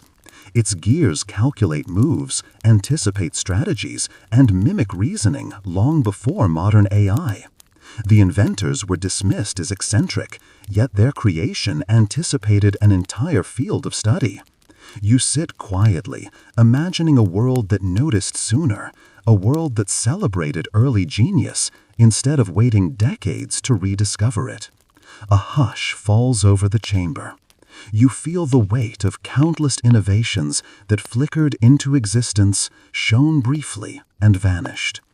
And yet you also feel the quiet continuity of human curiosity, the persistent pulse of ideas, rising, falling, and rising again. You realize that forgotten technologies are never truly lost. They simply wait, dormant, until someone notices. You take a deep breath, letting the soft hum of the room engulf you. You feel connected to every inventor, engineer, and dreamer who dared to imagine what others could not. Their whispers echo around you, faint but insistent, a lullaby of curiosity, persistence, and quiet triumph. You move forward, and the hallway seems to stretch into a warm, golden light, soft and inviting. It smells faintly of oiled wood, old paper, and something metallic, an aroma that carries the promise of ideas yet unrealized. You realize you are stepping into the mid-20th century, a period brimming with energy, ambition, and inventions that never quite made it to mass adoption. The hum of machines is steady now, almost like the heartbeat of progress itself. On a low table, a curious device catches your attention. A mechanical calculator designed in the 1940s capable of performing complex equations for engineering and scientific applications. You imagine engineers and scientists hunched over it in dimly lit labs, crunching numbers for wartime projects or space exploration. The machine is meticulous, almost elegant in its movements. Scholars still argue whether devices like these directly influenced the first electronic computers or were merely parallel inventions. You smile softly, appreciating how human ingenuity often blooms in multiple places simultaneously, even if recognition is selective. Nearby, a prototype of a jetpack rests behind glass. The idea of personal flight has always stirred imagination, but practical applications remained elusive. You imagine test pilots strapping themselves into cumbersome metal frames, hurtling into the sky with adrenaline and uncertainty. The devices rarely worked as intended, and funding often vanished faster than the dreams themselves. Yet the concept persisted, resurfacing decades later in various forms. You chuckle softly, imagining a world where commuters zipped to work with jetpacks instead of cars. Too soon, you whisper, and the thought hangs in the air. The hull twists gently, leading you to a corner filled with early space exploration prototypes. Tiny rockets, pressure suits, and satellite models shimmer under soft lighting. You watch a model of the Vanguard rocket from the 1950s, which aimed to launch the first U.S. satellite. The project failed spectacularly at first, exploding on the launch pad, an embarrassing headline for the nation. But it laid the groundwork for later triumphs. You think about how often failure is the shadow that precedes success, and how many projects were quietly shelved before the world even noticed. Scholars still debate the technical merits of these early rockets versus later designs, but to you, the ambition itself hums loudly. Next, you notice a series of electrical devices that look like modern-day radios, but with peculiar shapes and attachments. They are early transistor experiments, some built in laboratories in the 1940s and 1950s, designed to shrink computers and communication devices into compact forms. You imagine engineers soldering fragile components under magnifying glasses, experimenting with currents that could barely be measured. Many of these devices never went into production. Companies lacked vision, materials were scarce, and only fragments survived. Yet, the tiny sparks of innovation within these transistors eventually ignited the digital revolution. You pause in front of a display of early computing machines. A small room is filled with vacuum tubes, wires, and spinning drums, mechanical brains that could process data faster than any human. One machine, the ENIAC prototype, hums quietly in your imagination. Engineers worked tirelessly, yet these machines were unwieldy, expensive, and prone to failure. Some were dismantled as soon as better versions arrived. Scholars still argue over which machine truly counts as the first computer, but you understand that each gear, each wire, and each calculation carries the spirit of progress. A faint clatter leads you to a shelf holding medical devices. Among them is a prototype pacemaker, developed in the 1950s to regulate heartbeats electronically. The inventors faced technical challenges, skepticism, and medical conservatism. Only a handful of devices were implanted successfully, and the pioneers behind them remain obscure. Yet their work quietly saved lives and shaped modern cardiology. You reach out in thought, imagining the first patients experiencing the gentle rhythm of life restored by unseen genius. You wander into a section filled with transportation experiments. A small electric prototype car hums under the light, a concept from the 1960s designed for urban efficiency.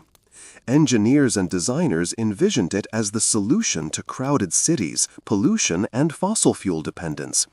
But oil was cheap, highways expanded, and these early electric vehicles disappeared into storage and obscurity. You feel a quiet longing for that alternate history, a world where cities hummed quietly with silent, clean cars decades earlier. Too soon, you whisper, and the thought hangs in the air.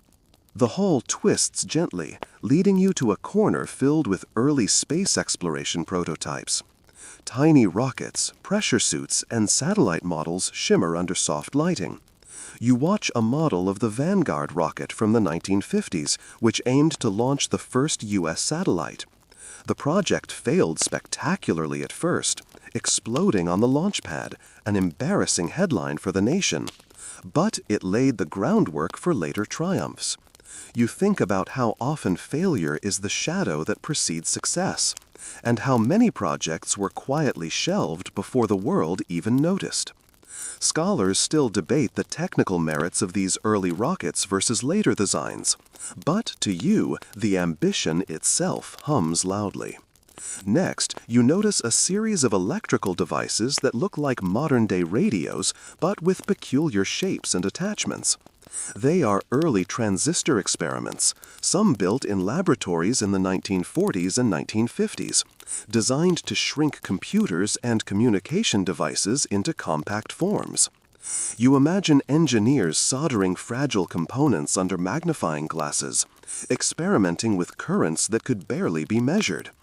Many of these devices never went into production. Companies lacked vision, materials were scarce, and only fragments survived. Yet, the tiny sparks of innovation within these transistors eventually ignited the digital revolution.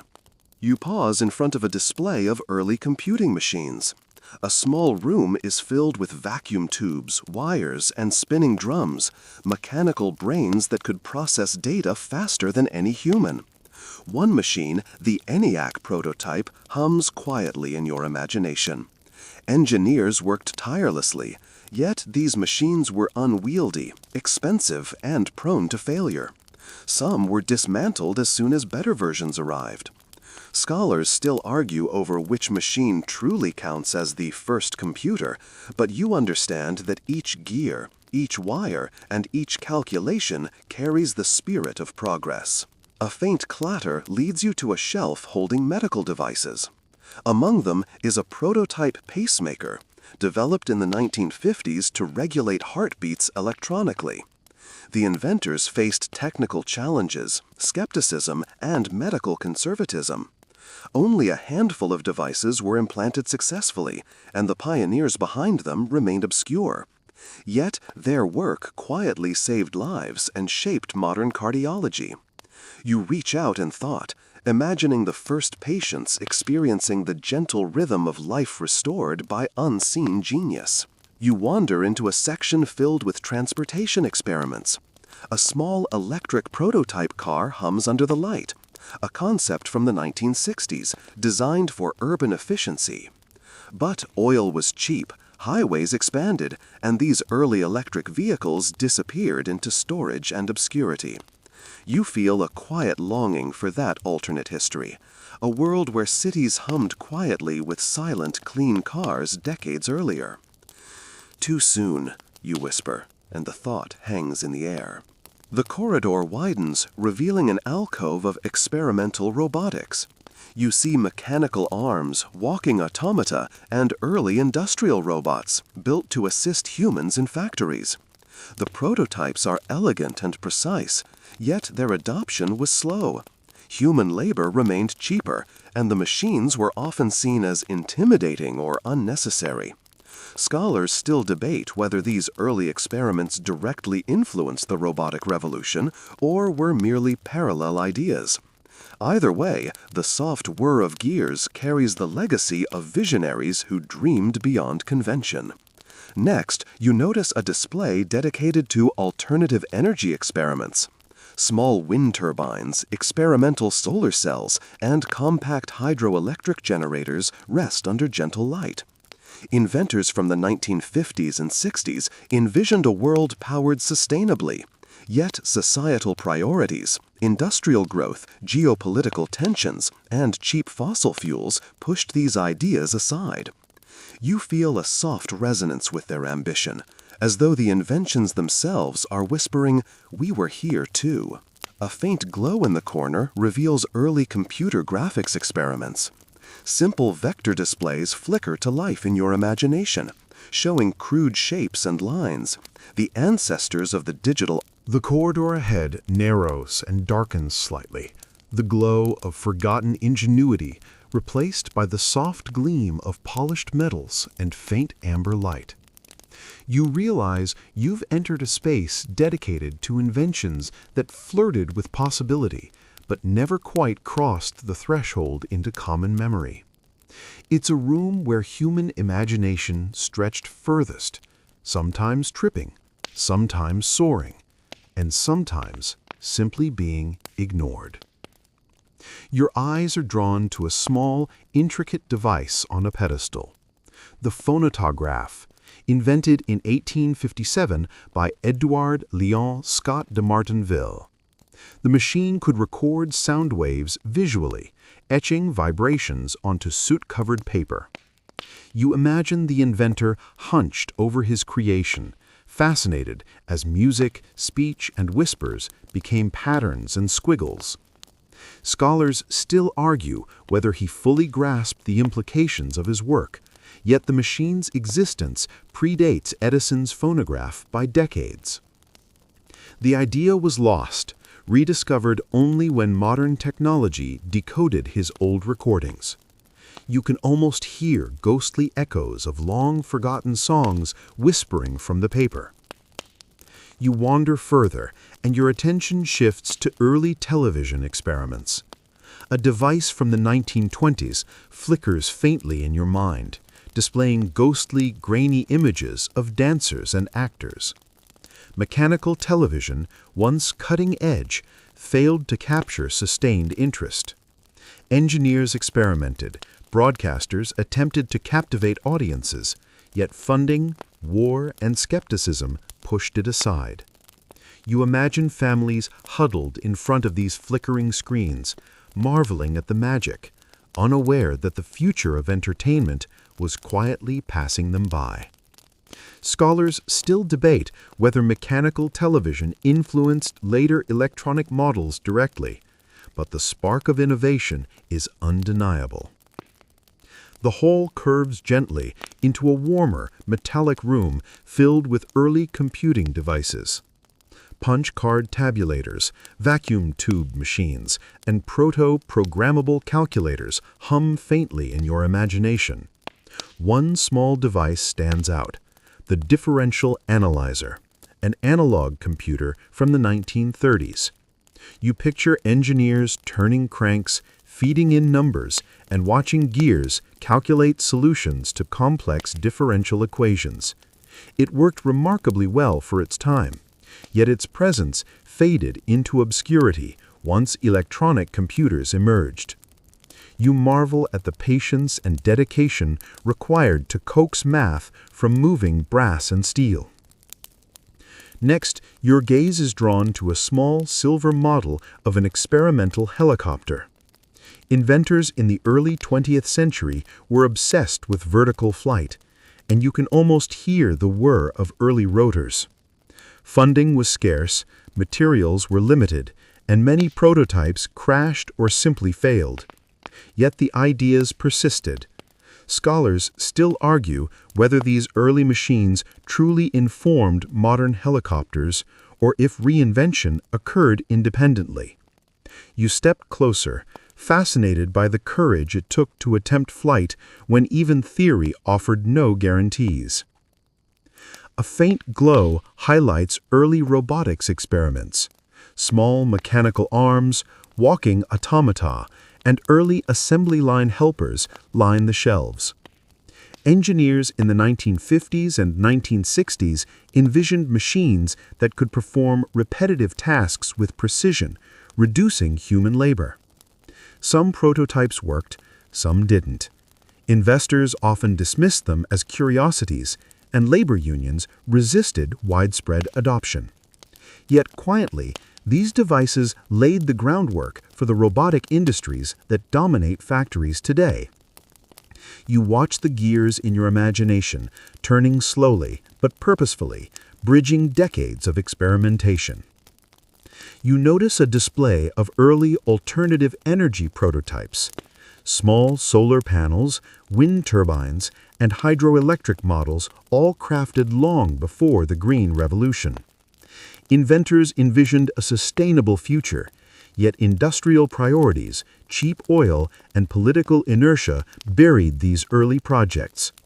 You step closer, imagining the engineers' quiet determination, working in dim labs with the conviction that the future could be cleaner and more efficient. Their efforts were mostly forgotten, yet today's energy innovations echo their vision in faint, persistent whispers. The soft metallic hum leads you to an alcove of medical devices. Early pacemakers, dialysis machines, and imaging equipment are displayed. You study a prototype cardiac pacemaker from the 1950s. The engineers struggled with electronics, human physiology, and social skepticism. Only a few devices were implanted, and many early pioneers remain obscure. Yet each attempt was a step forward, building the foundation for modern life-saving technologies. You whisper to the empty room, you were saving lives quietly, long before recognition arrived. You wander further, reaching a collection of early communication devices. Transistors, radio prototypes, and mechanical signalers hum faintly in your mind. Each invention represents a leap toward the connected world we take for granted. Some devices succeeded partially, some devices failed completely. Many vanished in labs or corporate archives, overshadowed by flashier breakthroughs. Scholars still debate which devices directly influenced modern electronics, but the lineage of innovation pulses quietly, like a hidden river beneath the surface of history. Next, a display of transportation experiments draws you in. Early electric cars, hybrid vehicles, and streamlined prototypes from the 1930s to 1960s rest silently. Engineers dreamed of quiet, efficient travel, yet economic priorities and petroleum abundance buried their ideas. You imagine urban streets once filled with these vehicles, a reality delayed for decades. Scholars debate why these technologies vanished temporarily, but you understand timing can make or break innovation. Sometimes genius arrives, only to wait decades for the world to catch up. You step into a room that feels almost sacred, its walls lined with the faint outlines of blueprints, sketches, and models. The light is soft, golden, almost nostalgic. Here, the air carries a subtle hum, like the echo of ideas long forgotten but not entirely gone. You realize this space is dedicated to inventions that were glimpses of the future, glimpses that didn't arrive in time to be embraced, yet persist quietly in memory.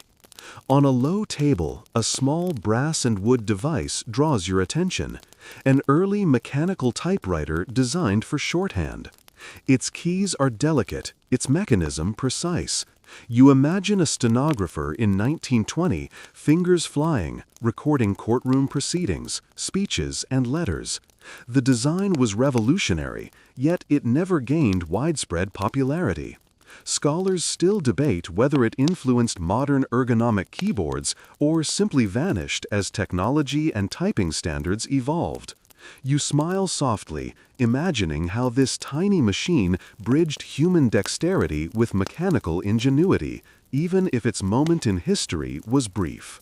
Nearby, a tiny spinning device rests behind glass, an early gyroscopic stabilizer meant to steady ships and aircraft.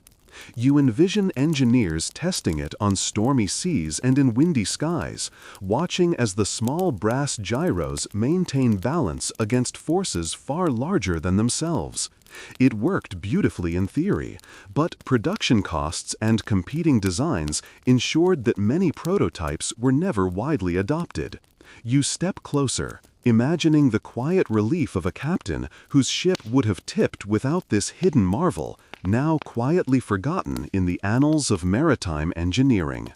The corridor curves gently into a warmer, quieter section. Here, you find early holographic and optical experiments from the 1960s. Simple laser setups, mirrors, and spinning plates hint at the promise of three-dimensional imaging long before consumer technology made it practical. Scholars still debate whether these experiments influenced later holography directly or existed as parallel curiosities. You watch the soft reflections dance in your mind, imagining scientists adjusting lenses and mirrors in dimly lit rooms, silently crafting visions of a future only some would see. A faint metallic clatter draws you to a display of experimental musical instruments. Mechanical keyboards, automated pianos, and strange percussion devices fill the shelves. You imagine composers in smoky studios experimenting with mechanical rhythms and tones, blending human intuition with precise automation. Some devices were never built beyond prototypes, others broke after a few performances. Yet these forgotten experiments shaped the evolution of electronic music, even if no one credited the original inventors. You wander to an alcove dedicated to alternative transportation.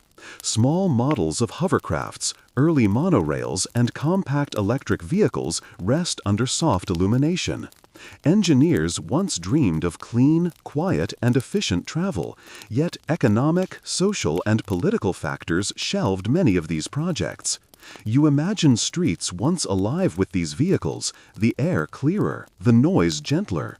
Scholars still debate whether these designs could have reshaped urban planning decades earlier, but you feel the quiet pulse of ambition vibrating in the room.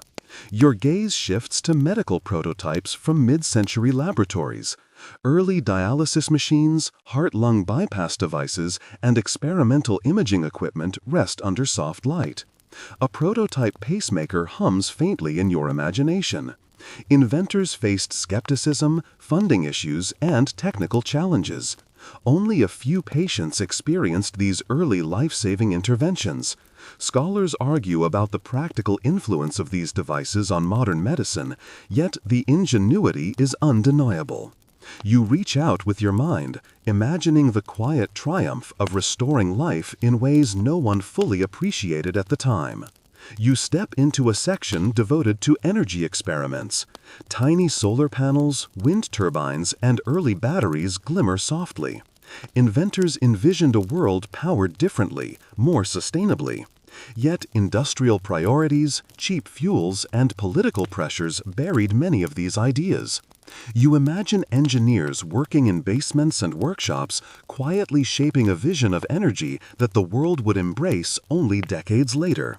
Scholars still debate the efficiency and feasibility of these early designs, but their ambition resonates clearly, like a pulse running beneath the surface of history.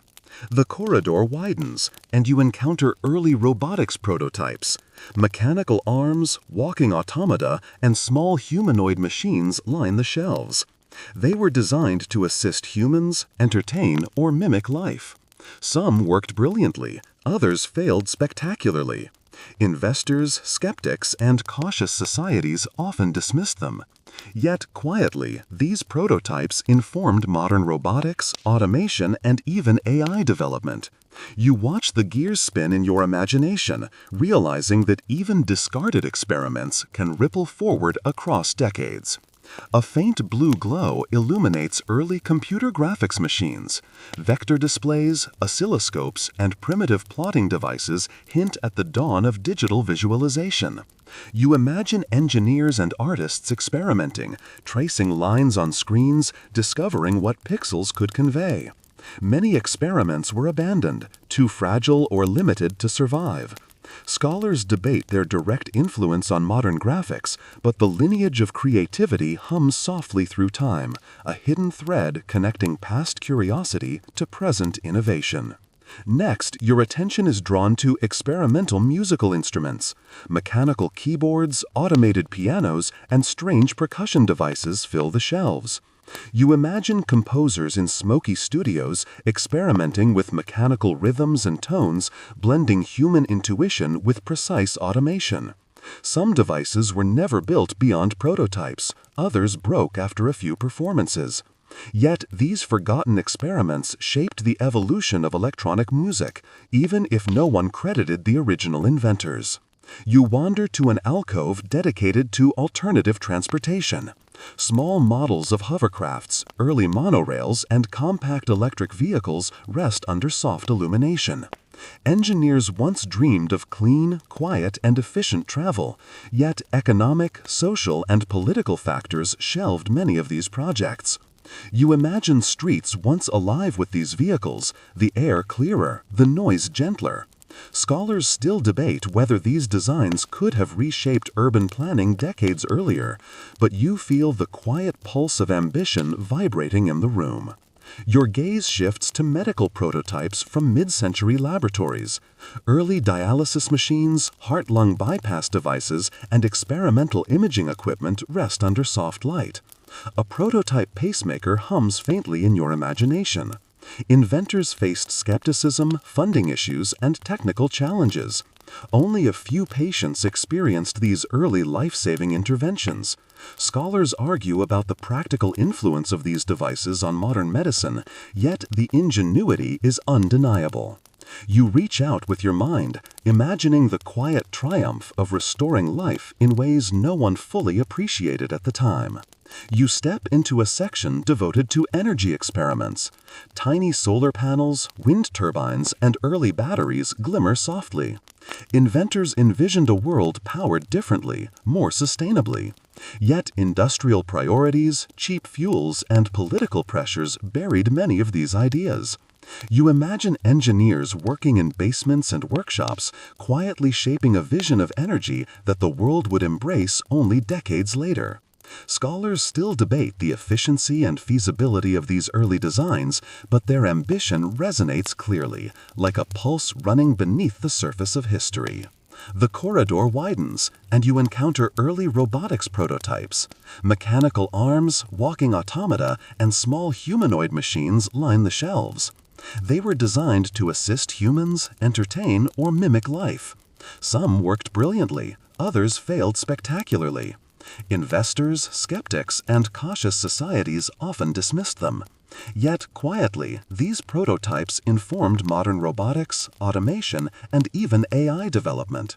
You watch the gears spin in your imagination, realizing that even discarded experiments can ripple forward across decades. A faint blue glow illuminates early computer graphics machines.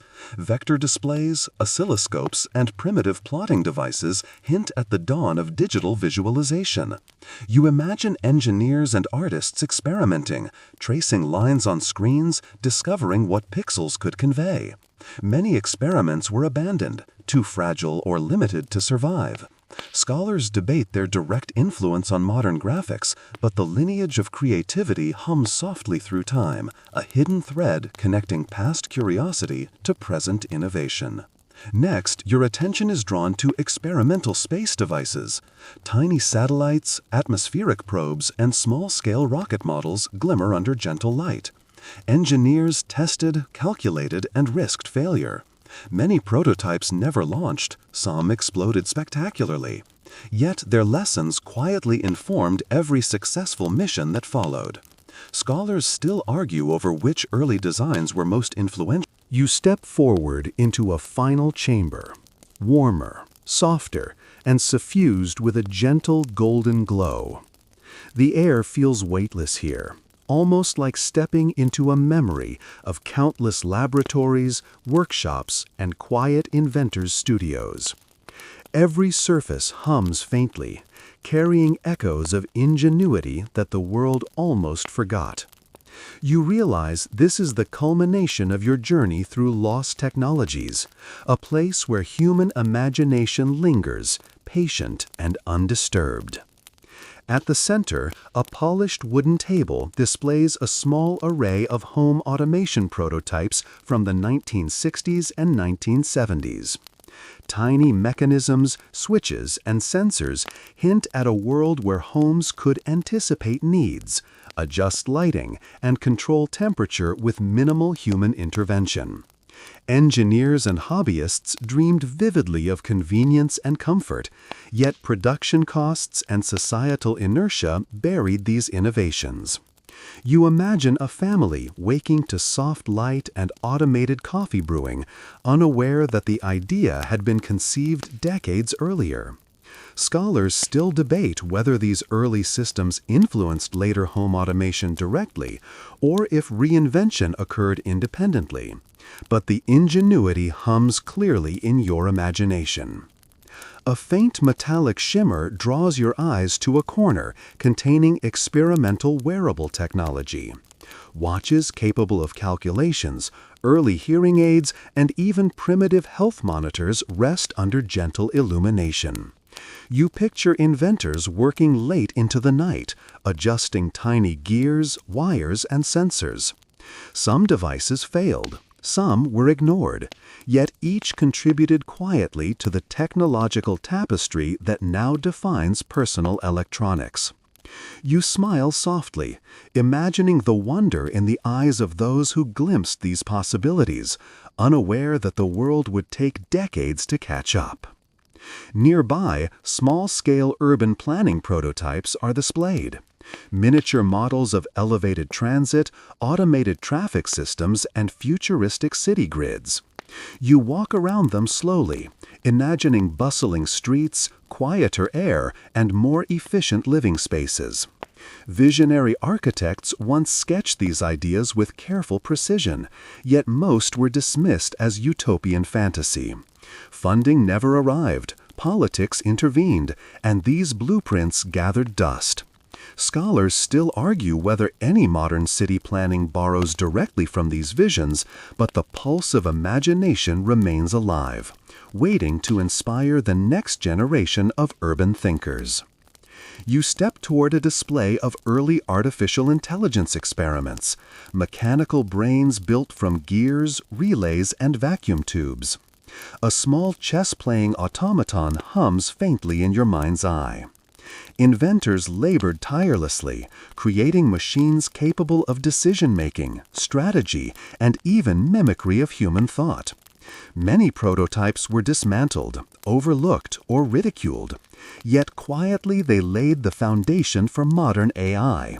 Scholars debate their influence, but you feel the lineage of innovation as clearly as a heartbeat. Each gear, each relay, each calculation is a note in the symphony of human ingenuity. The soft glow in the corner reveals alternative energy experiments once again. Early solar cells, compact wind turbines, and experimental hydro generators. You imagine engineers testing panels under sunlight, adjusting rotors, and monitoring current flows. These inventions were dismissed or abandoned, but their principles quietly shaped modern energy solutions.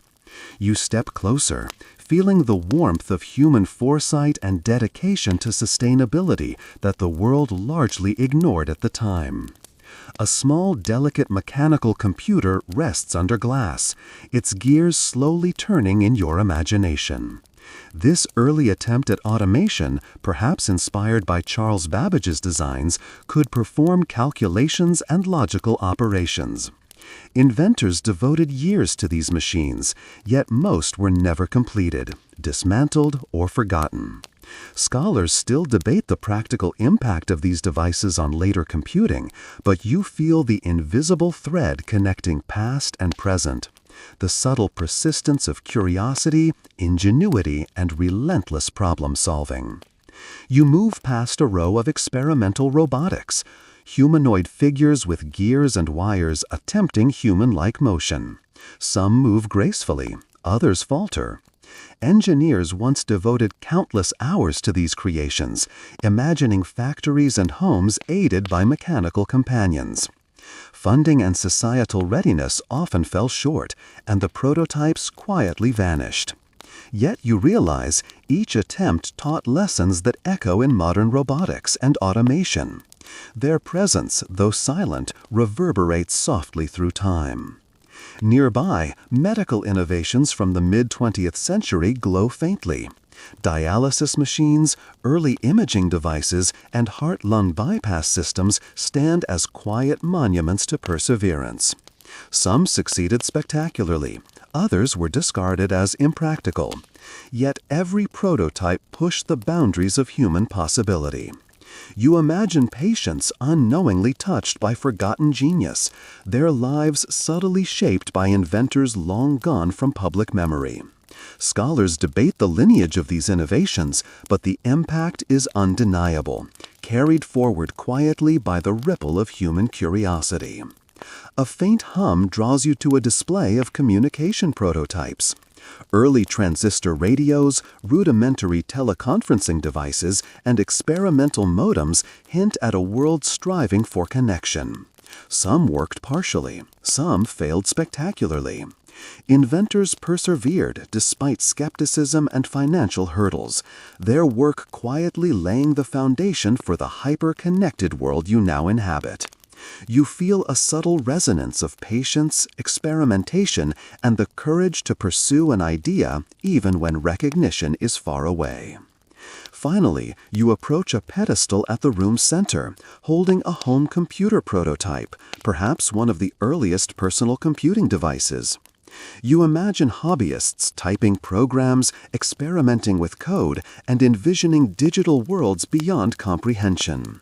The device hums softly in your imagination, a testament to visionaries who shared knowledge with anyone curious enough to engage. Scholars may debate its influence, yet the spirit of innovation is undeniable, a quiet pulse connecting generations. You pause, letting the soft amber light wash over you. All around, lost inventions, uncelebrated innovations, and quietly brilliant experiments hum faintly. Each vanished technology is a whisper, a soft reminder that creativity never truly disappears. It waits, patient, ready for the next curious mind to discover, appreciate, and build upon it. You feel the gentle weight of centuries of human imagination, comforting and insistent, a lullaby of ingenuity carried across time. You take a deep, slow breath, letting the warmth and soft hum of forgotten brilliance envelop you. Every gear, wire, sketch, and prototype contributes to an invisible lineage of creativity. Even when the world forgets, these ideas ripple forward, shaping innovation quietly, persistently. You step back, the room softening, fading gently like a dream dissolving at dawn. And as the echoes of human ingenuity whisper around you, you feel an intimate connection to every inventor, engineer, and dreamer who ever dared to imagine beyond the present. You linger in the quiet, the gentle hum of inventions settling softly around you. The golden glow of the final chamber feels warmer now, like sunlight spilling through a slightly cracked window in a sleepy attic. You notice the faint outlines of blueprints on the walls, the shadowy silhouettes of machines that never achieved fame, and the ghostly shapes of ideas that flickered briefly before vanishing. It's a comforting presence, a reminder that human imagination never truly sleeps. It simply rests until noticed again. You take a slow, deep breath, and with each exhale, you feel the weight of time gently easing from your shoulders. The mechanical calculators, early computers, gyroscopes, and experimental robots no longer feel distant. They are companions in your quiet journey. Their presence is soft, almost like a lullaby whispered across decades. You imagine their inventors hunched over workbenches, tirelessly sketching, testing, and tinkering. Some saw success, others did not, but every attempt carries a persistent pulse of curiosity and determination, echoing faintly in the air around you. A soft breeze seems to drift through the room, rustling the pages of sketches and gently rocking the tiny mechanical devices in your mind. The hum of gears and the faint clicking of switches blend seamlessly with the ambient silence, creating a soothing rhythm. You picture the whisper of a wind against a workshop window, the faint scent of oil and paper, and the gentle warmth of lamplight in the quiet corners where invention once thrived. These subtle sensory details wrap around you, lulling your mind into a serene contemplation of human ingenuity. You allow yourself to reflect on the idea that innovation often travels unseen, like a river flowing beneath frozen ground. The inventions you've glimpsed, the lost cars, mechanical instruments, early energy experiments, and pioneering medical devices, exist quietly, threading forward into the present. Each lost technology whispers a story of hope, persistence, and creativity. Even when the world forgets, the ripple continues, shaping modern life in subtle, sometimes imperceptible ways. You imagine yourself floating above these ripples, feeling their soft energy merge with your own calm heartbeat. The room begins to soften further, as if melting into a warm golden haze. Shadows stretch lazily across the walls, blending sketches with silhouettes, past with present, reality with imagination. You notice the gentle interplay of light on polished metal, the soft glint of brass gears, and the faint glimmer of copper coils. Each tiny reflection feels like a heartbeat of the past, a reminder that the world is always built on the quiet persistence of countless unseen minds. Scholars may argue over influence and discovery, yet in this moment you feel the unbroken lineage of creativity in its purest form. A faint melody seems to arise from the room itself, perhaps the ghost of mechanical music boxes, early experimental instruments, and proto-phonographs echoing together. It's gentle, almost imperceptible, weaving a soundscape that encourages reflection, curiosity, and deep relaxation. You let the tune drift over you, slowing your thoughts, softening the edges of time. It's a lullaby of ingenuity, reminding you that human creativity is patient, persistent, and beautifully imperfect. Your attention drifts toward the small, forgotten machines, and you imagine the hands that built them. Engineers, inventors, hobbyists, and dreamers toiling quietly, often unnoticed. You picture their concentration, the subtle smiles at success, the sighs of minor failures, and the soft joy of discovery. Even the machines that failed carry a gentle dignity, a testament to effort, curiosity, and persistence. Their stories merge into a quiet rhythm, a soft narrative that doesn't need words, only presence. You breathe slowly, feeling the weight of centuries of human imagination dissolving into calm. Each mechanical hum, every faint flicker of imagined light, every whisper of an idea is absorbed into your own awareness, mingling with the gentle rhythm of your heartbeat. You feel connected, part of a continuum of creativity stretching across time, from those who first dreamed of flight and automation to those who quietly refined ideas decades later. Each forgotten invention is a soft echo in the vast symphony of human ingenuity, a lullaby meant to soothe the mind and heart. The golden haze continues to deepen, blending walls, floors, and the gentle silhouettes of inventions into a seamless, comforting warmth. You sense the pulse of curiosity slowing to a gentle rhythm, soft and steady, like waves lapping quietly on a distant shore. Shadows stretch, shrink, and dissolve in the haze, carrying with them the quiet memory of creativity. You imagine yourself floating, weightless, drifting over the faint outlines of gears, levers, and wires. Each whisper of metal and paper is absorbed into your own sense of calm, leaving you tranquil and reflective. You allow your thoughts to wander softly, touching on each invention in turn. The early computers that hummed quietly in dimly lit rooms, the electric vehicles that never reached streets, the musical instruments that played in empty studios, the robots that attempted to mimic life. Each one carries a gentle story, a quiet heartbeat of human curiosity. You feel the soft resonance of persistence, patience, and imagination settle within you, a comforting presence you can carry as your mind drifts into sleep.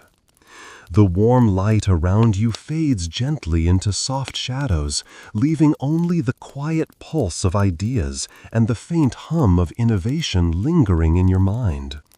You imagine the inventors smiling softly, aware that their creations, though forgotten, continue to whisper through time. You breathe slowly, your body and mind relaxing into the rhythm of the room, the gentle music of history, and the comforting presence of human ingenuity. And finally, as your eyelids grow heavy and the last edges of the chamber dissolve into a soft golden mist, you feel a sense of gentle closure. All the lost technologies, the forgotten machines, the quiet inventors, they are with you, wrapping the night in their subtle, persistent brilliance. A soft, whispered promise lingers. Human curiosity never truly sleeps, and the echo of innovation will always return, patiently, quietly, for those who notice.